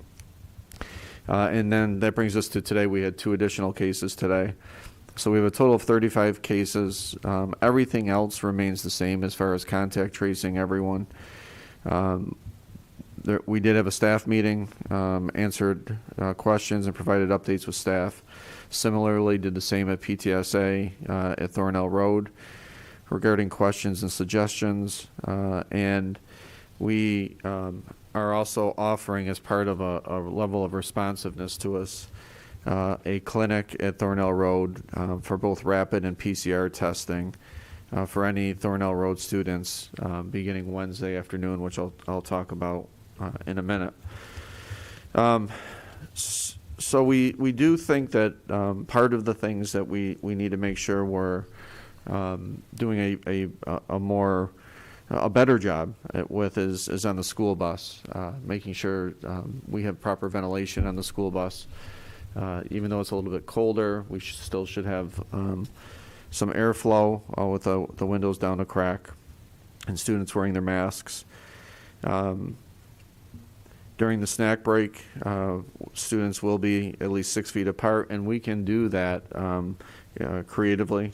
Special area classes are all following the recommended protocols in their classes. That was confirmed. Recess, we've met with the monitors and to look at any groups of students, their proximity to each other, and help them maintain as much as possible. Since outdoor masking is optional, we've asked the parents to talk to their child about their preference for mask wearing or not. And then some better practices in the lunchroom. The seating arrangement allows for 6 feet of distance across the table and more than 4 feet side to side. So we've been tightening and extending some of our protocols during this higher amount of COVID. So coming back to the testing clinic, we have partnered. Who's the group we partnered with, Shayna? Do you remember? Caswood. So we partnered with an outside agency, Caswood, along with some of our staff for tomorrow, Thursday, and Friday, from 4 to 7, a walk-in clinic right in the main lobby. Parents can park right in front of the school. It's open for any student that's at Thornell Road. We'll have both rapid tests and the PCR tests available. The PCR tests are new tests that we have. They are not the invasive type that go all the way up. It's the same as a rapid test, but it's a molecular test instead of an antigen-based test. So that's like the gold standard one. That's the one that can get you back to school. That's the one that has a very high level of accuracy. We are asking parents if their child has a fever, worsening symptoms, to see their healthcare provider instead of going for a test. But students that have mild symptoms and are fever-free we will use that PCR test. So students that have a headache, they might have a sore throat, they might be sneezing, we can use the PCR test on them. Other students that don't have symptoms will use just the regular rapid test that we're using. So if I just pause there for a second, I was going to say this to the end, but since I'm on this topic, Shane and I were just both trained in the last day or two on how to administer the PCR test, with the purpose of instead of for students that get sent home, let's say, for the mild headache, for coughing, for sneezing, instead of sending students home, what we can do is call the parents and say we can give them this PCR test, have the students take the test. Again, it's the non-invasive. They would wait 30 minutes for their result, and if their result is negative, they can go back to class. So it's going to save that step of having to come and get your child from work, pick up your child, schedule an appointment, wait 2 days, and then come back to school. So that's something we're excited about rolling out. We are in the process of getting 5 machines set up, and we will be turnkey training other staff members. We also received questions about purchasing at Thornell Road additional ventilators. And so we reached out to our HVAC expert in the district, and his reply is that the state only recommends that you may install portable air cleaners in areas without proper ventilation. The state is somewhat neutral on the use of purifiers, however, specifically states the use of portable filtration devices do not decrease the need for mask wearing, physical distancing, sanitation practices, or adequate ventilation. The best means of air purification and COVID protection are air handling units that move the required amount of air and turnover rate. All of our Pittsford systems, including Thornell Road, have been designed and approved by NICEAD facilities to exceed all of the parameters. So what we have as far as our air turnover exceeds the requirement. The portable devices are limited in the amount of air they filter per hour. They might even reduce, but not eliminate, particles, viruses, or microbes in the air.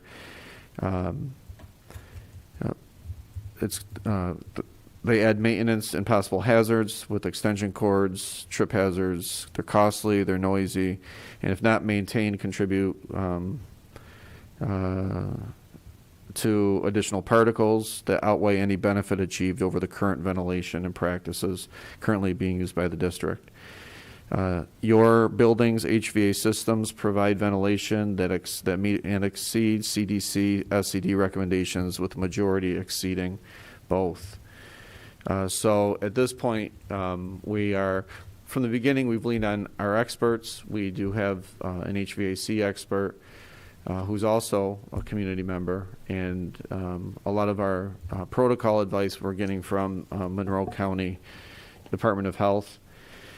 We had questions about the contact tracing process. Just because this was another question, the Department of Health reaches out to our Director of Student Services and or a school nurse, might reach out to Shayna, and then we are in touch with the building principal. The principal contacts the classroom teacher. They begin looking at seating, mask wearing habits, distancing.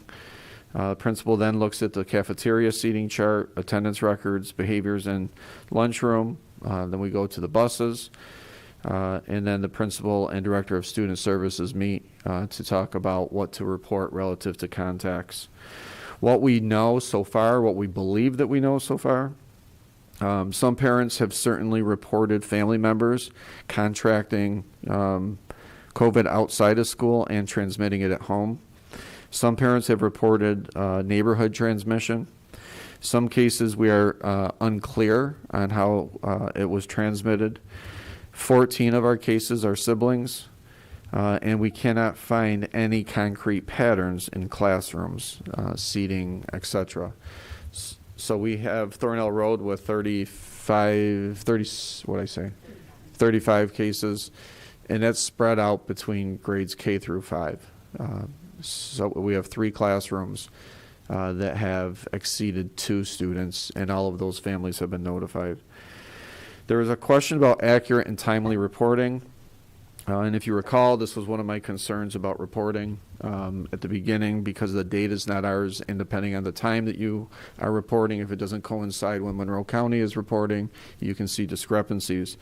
So starting, I believe, tomorrow, we are no longer going to report on Wednesdays. We are going to put a Monroe County Health Department link for people to access every day, whenever they want. So you don't have to look at it, but if you want to, it's there. It drills right down to the school.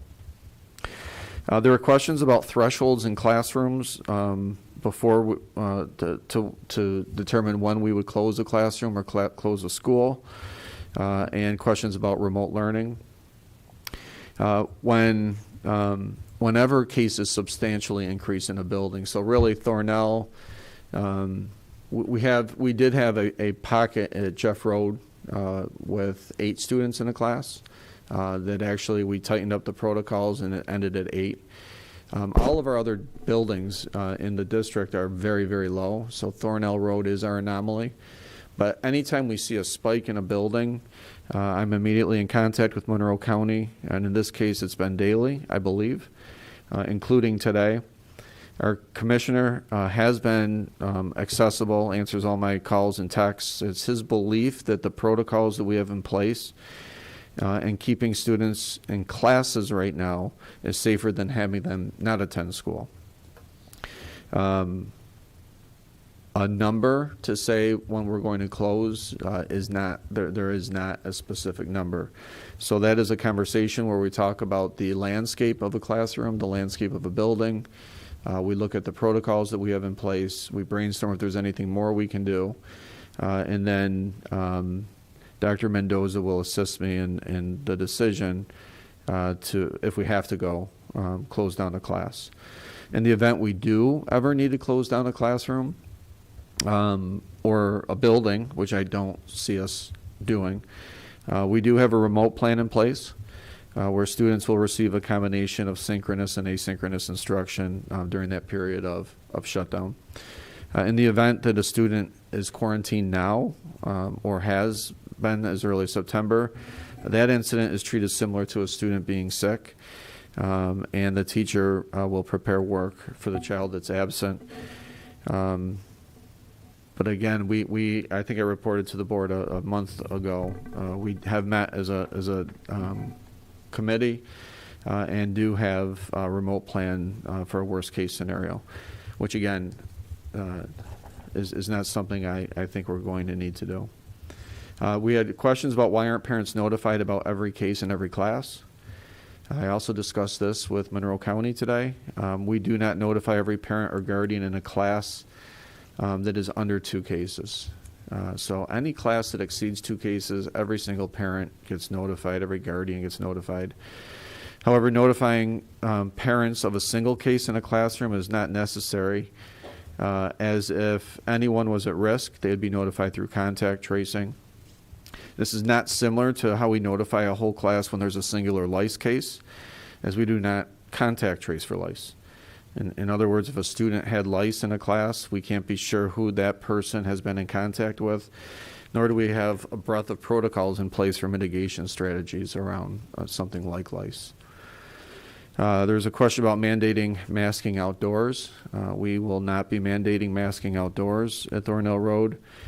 Any changes in protocols, and again, I'm in contact daily or every other day with the Department of Health, do not feel that's necessary. But again, masking anytime outside is optional. Shortly after Thanksgiving, we will be implementing test to stay, which is not public, well, I guess it is public knowledge now. It's now. So Monroe County will be, I really hope, in the next 2 days approving a test to stay. And what test to stay means is that Students who are unvaccinated against COVID and are exposed to COVID may attend in-person classes even while under mandatory quarantine orders if they are symptom-free. The school has received consent from the student to undergo daily testing, and the student tests negative each school day during the defined period. If any unvaccinated student participates in tests this day, the student still has to quarantine outside of the school day. They can go to extracurriculars, but when they're home, they're quarantined. So that means social functions. And this is all the stuff around what Monroe County Health Department would monitor. So when we talk about quarantining, we don't quarantine. That's not our role. But Monroe County is trying to be as creative as we can to keep kids in school. Just a reminder, vaccinated students do not need to participate in tests to stay after exposure. If there's no symptoms, they can continue without the daily testing. So my thinking is Monroe County will announce very soon this week, and then we will pull together a group from health and safety, because we also have to have our own protocols, and we're going to have to communicate around the test to stay. So continuing, we do have, so you have the test to stay, which is an option to keep students in school. And then we also have the PCR, the molecular test that I shared earlier, as another mechanism. Instead of sending kids home to wait for a test, we can test on site.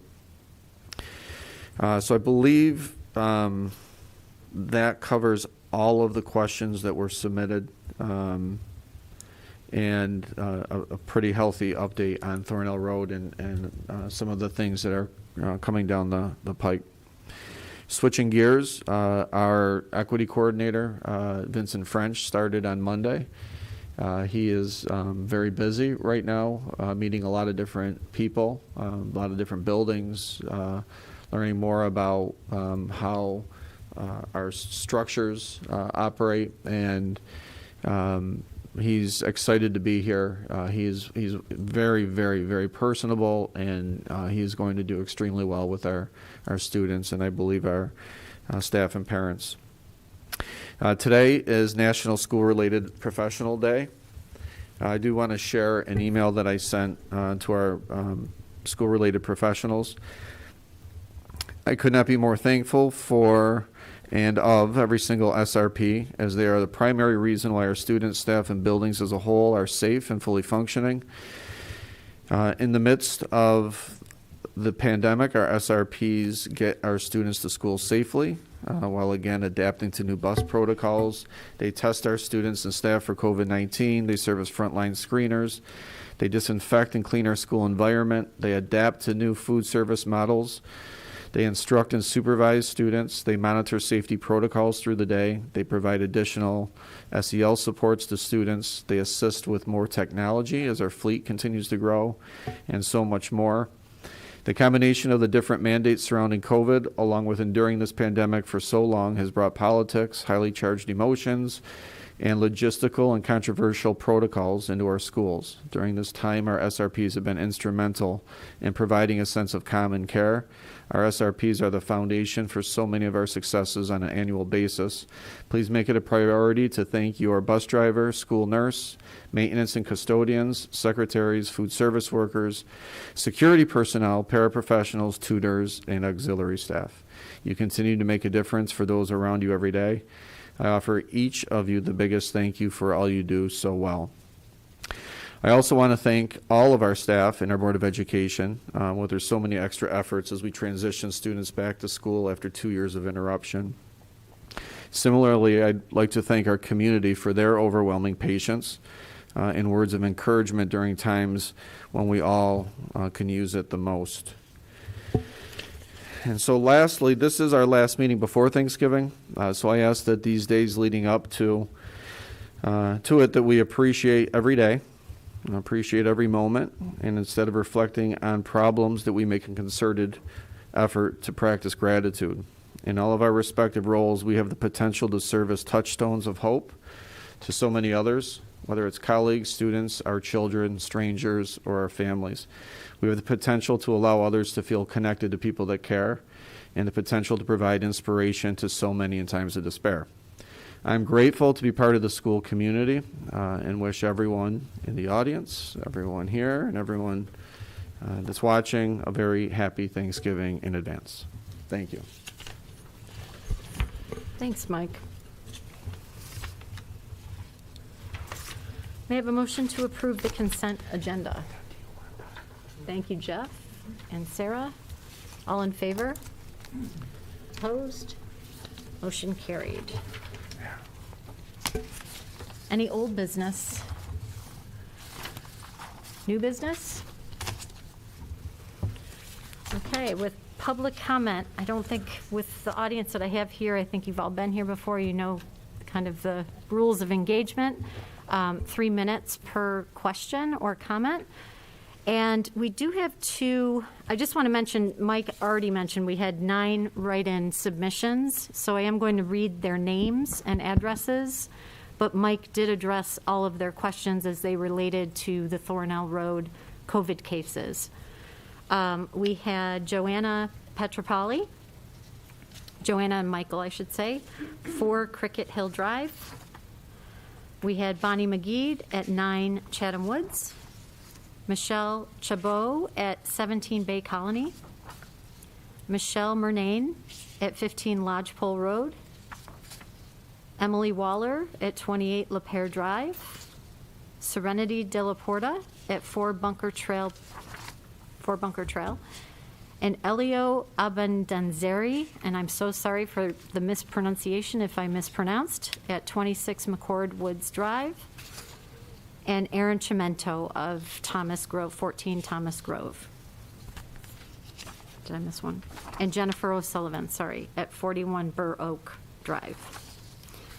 We also have 2 people in the audience that had questions about COVID cases and school quarantine protocols, so I don't know if that's been adequately covered. Would you still like to? Okay. So Michelle Ricks, if you'd like to come to the microphone, and if you could just tell us your address, Michelle, and limit it to 9 minutes, to 3 minutes, sorry. I hope I don't have to talk Do you that want long. 9 minutes? No, Okay. no. I always finish my talks early. Michelle Ricks, 8 Turtle Creek.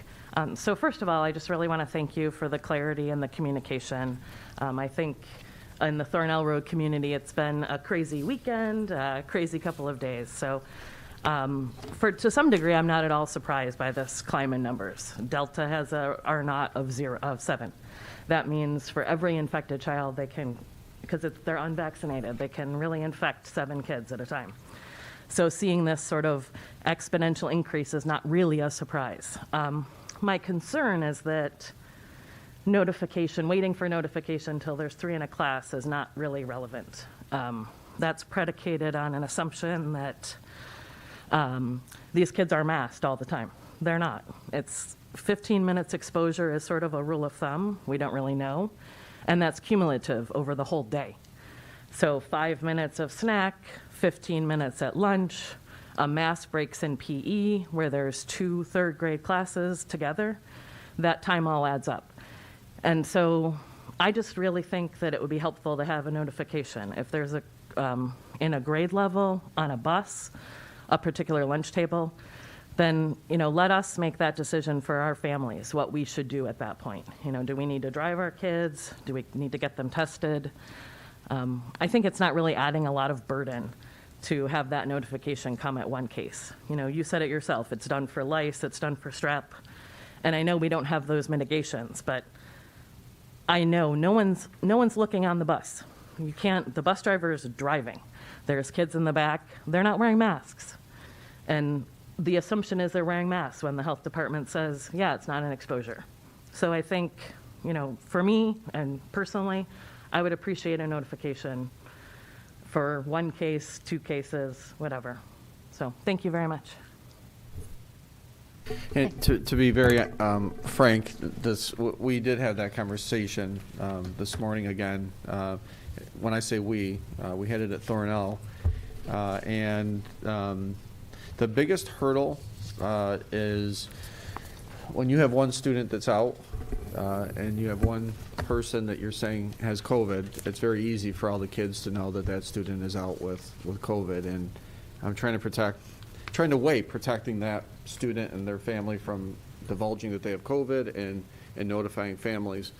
I will also share that we talked about maybe this is something we need to do when we have spikes, and we, like Thornell does right now, if nothing else because of public concern.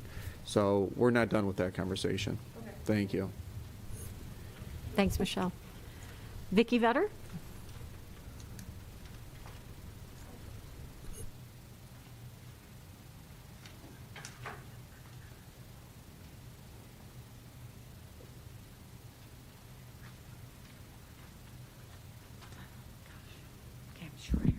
Good evening. You have my addresses on the card. Thanks, Mike, for all that information regarding the COVID protocols and testing, et cetera. It's exciting that there's more options on the table for the kids to stay in school. One thing I did not hear, though, was the differentiation of students who are vaccinated versus unvaccinated.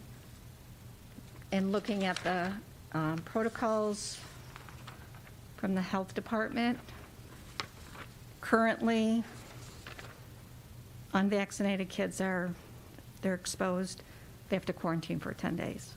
You know, that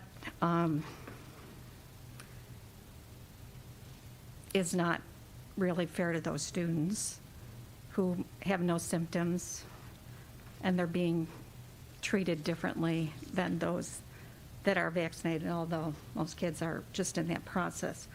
Now, that may change when you implement the PCR. I assume that's going to change.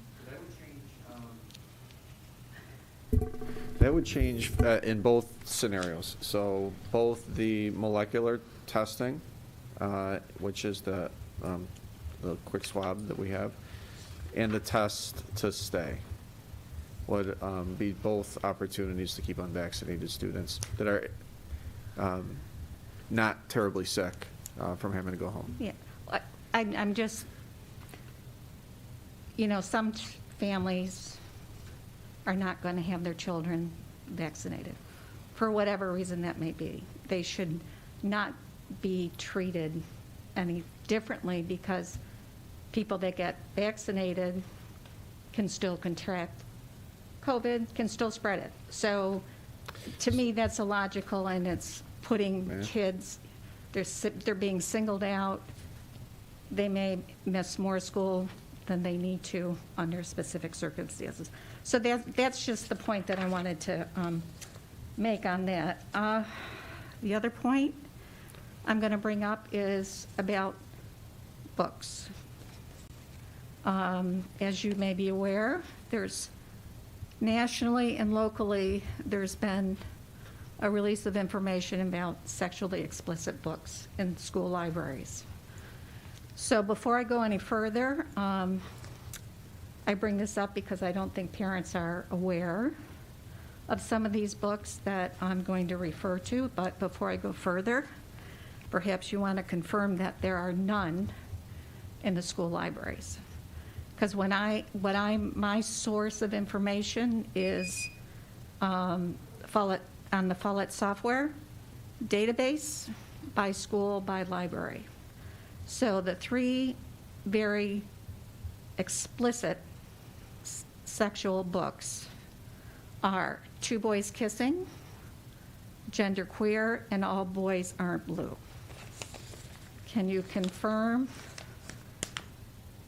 if they've all been eliminated from the library? So the first thing I will answer your question.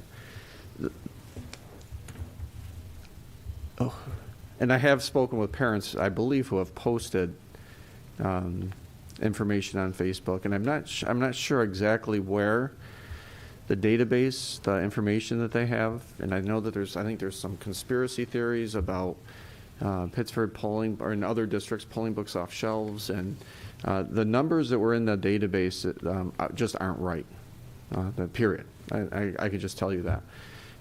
As far as the specific books, I don't have the information in here. Do you want to share that, Melanie?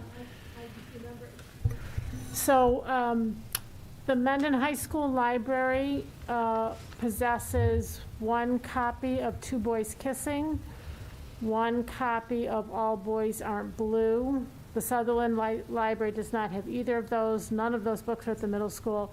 None of our libraries have the book Genderqueer. Okay, so have you read the book, All Boys Aren't Vicki, Blue? your time is up. Have any of you read that book? All Boys Aren't Blue? Okay.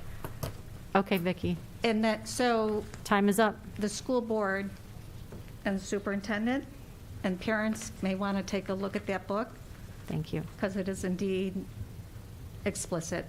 Okay. And Thank you. thank you. We have it written down. Jen Canning. Jen, I just need your address before you start. Hi, Jen Canning, she, her pronouns, and my address is 21 Wrights Parkway. This comment is on behalf of 24 parents. Since the last board meeting, as you mentioned, Vincent French's hiring was announced as Equity and Inclusivity Coordinator, and we want to thank the district broadly and all those whose actions led to this position, including many of those, if not all, sitting around this table. It was 2.5 years ago that a group of parents came together as Pittsford SOAR, Speak Out Against Racism, and published an op-ed with 12 steps to help students thrive. And hire a permanent inclusivity expert district-wide was the first item in that call to action. History has proven disruption is needed to make change, and the numerous parents as part of SOAR also deserve a moment of recognition. We want to recognize how far the district has come in 2.5 years and also acknowledge there is district recognition of the need to continue to progress for equity and inclusion to be a lived reality for all students. There is also now a written plan and many goals that are in process for more ongoing actions, which, like this position, give many of us hope and fill us with gratitude. There is much to celebrate this week. Thank you. Thanks, Jen. Nicole Sidhu?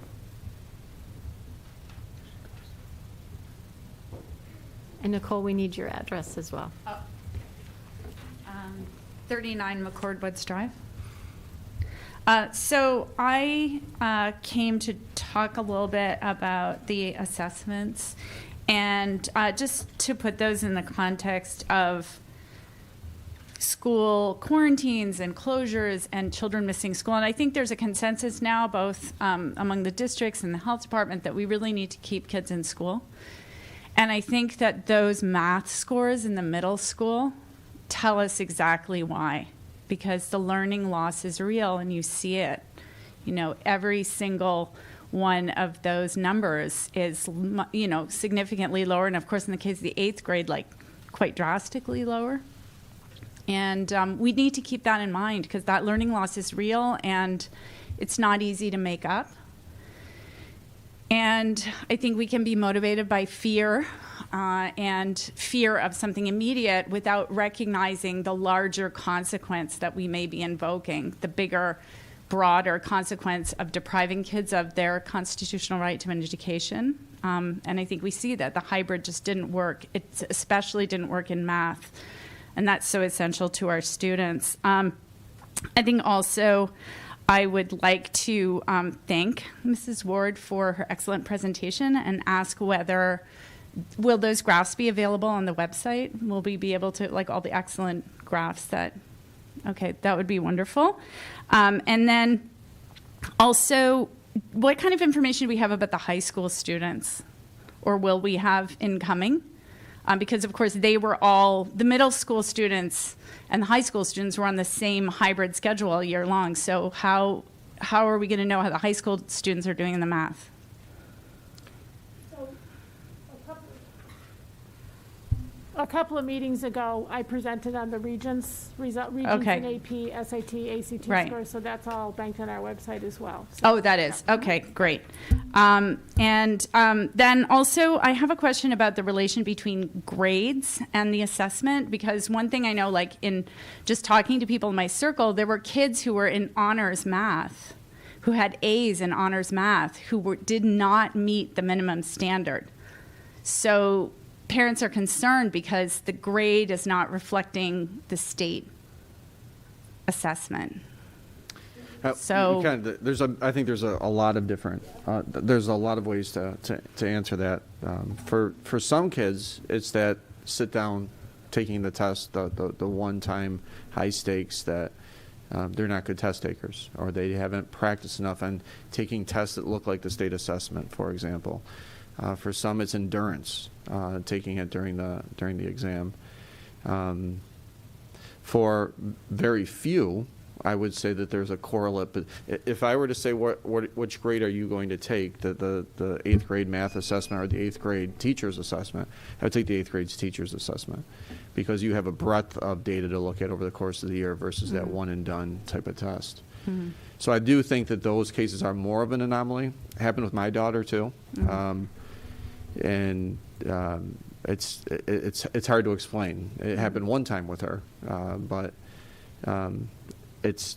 when she talks about it, she says it's her anxiety before the test. It's all the hype before the test. It's her head not being clear. It's the length of the test. It was questions that didn't make sense that they didn't study this time around. So I don't know if you want to add more to that, Melanie.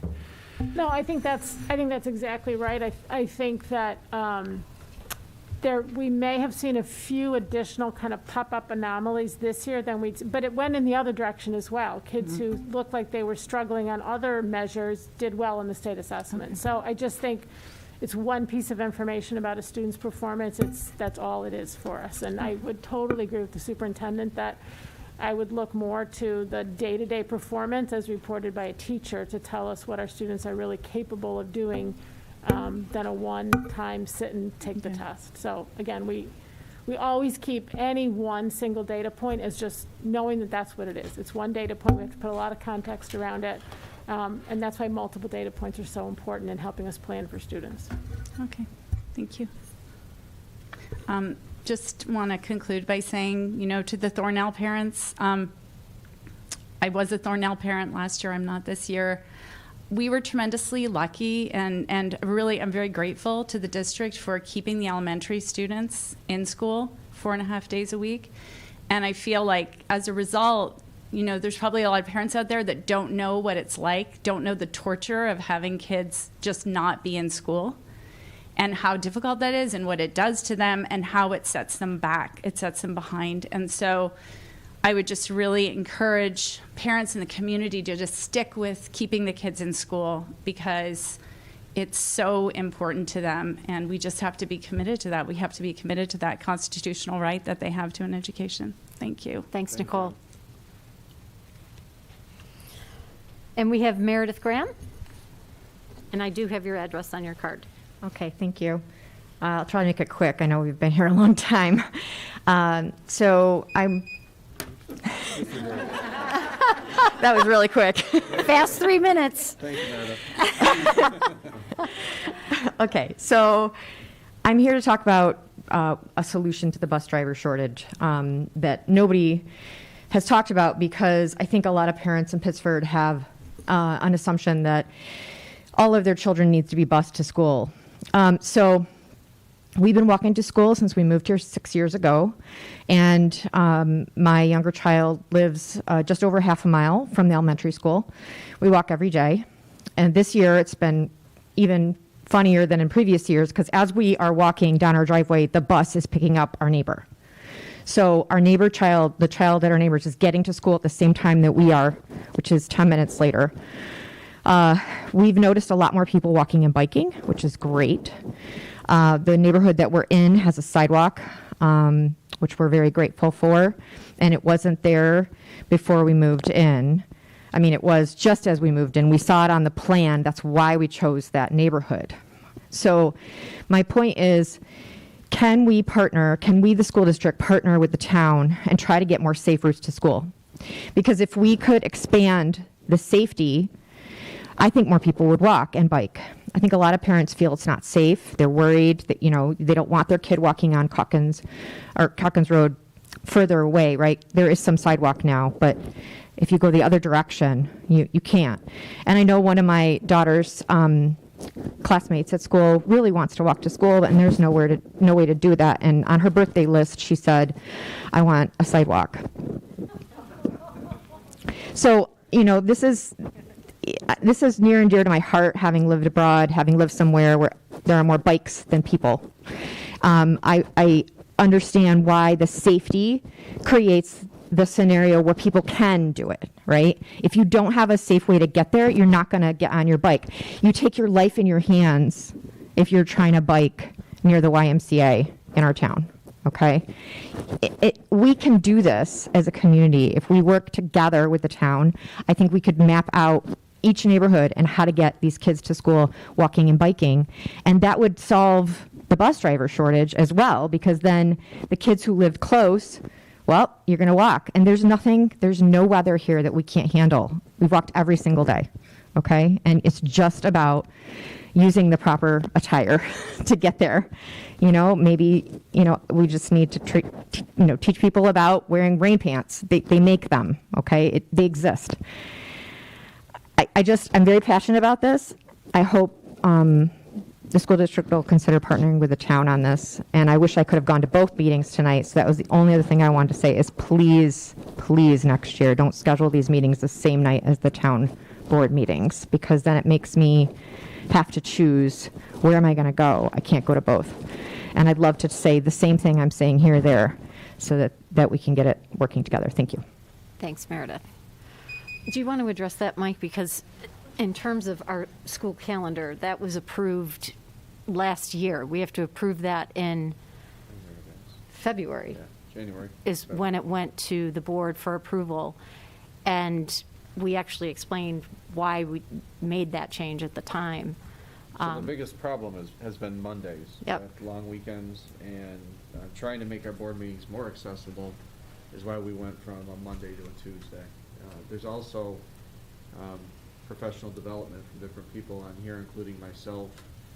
For me, it's twice a year where I'm in Albany and taking away a Monday. So that's where we landed on Tuesdays. And same with the board. The board has trips to Albany, not during COVID, but normal years. We have trips to Albany at least twice a year, if not 3 times a year. They always fall on a weekend, and none of our board members have been able to actually physically go, unless they drive there during the day and drive home, and then get back in time for the board meeting. So that's been the conflict. Thank you. And I think I've covered everyone that was here that had any type of comment. Okay, with that, we're going to close public comment, and I'm going to ask the board to make a motion for adjournment, please. Thanks, Ted. And Sarah, all in favor?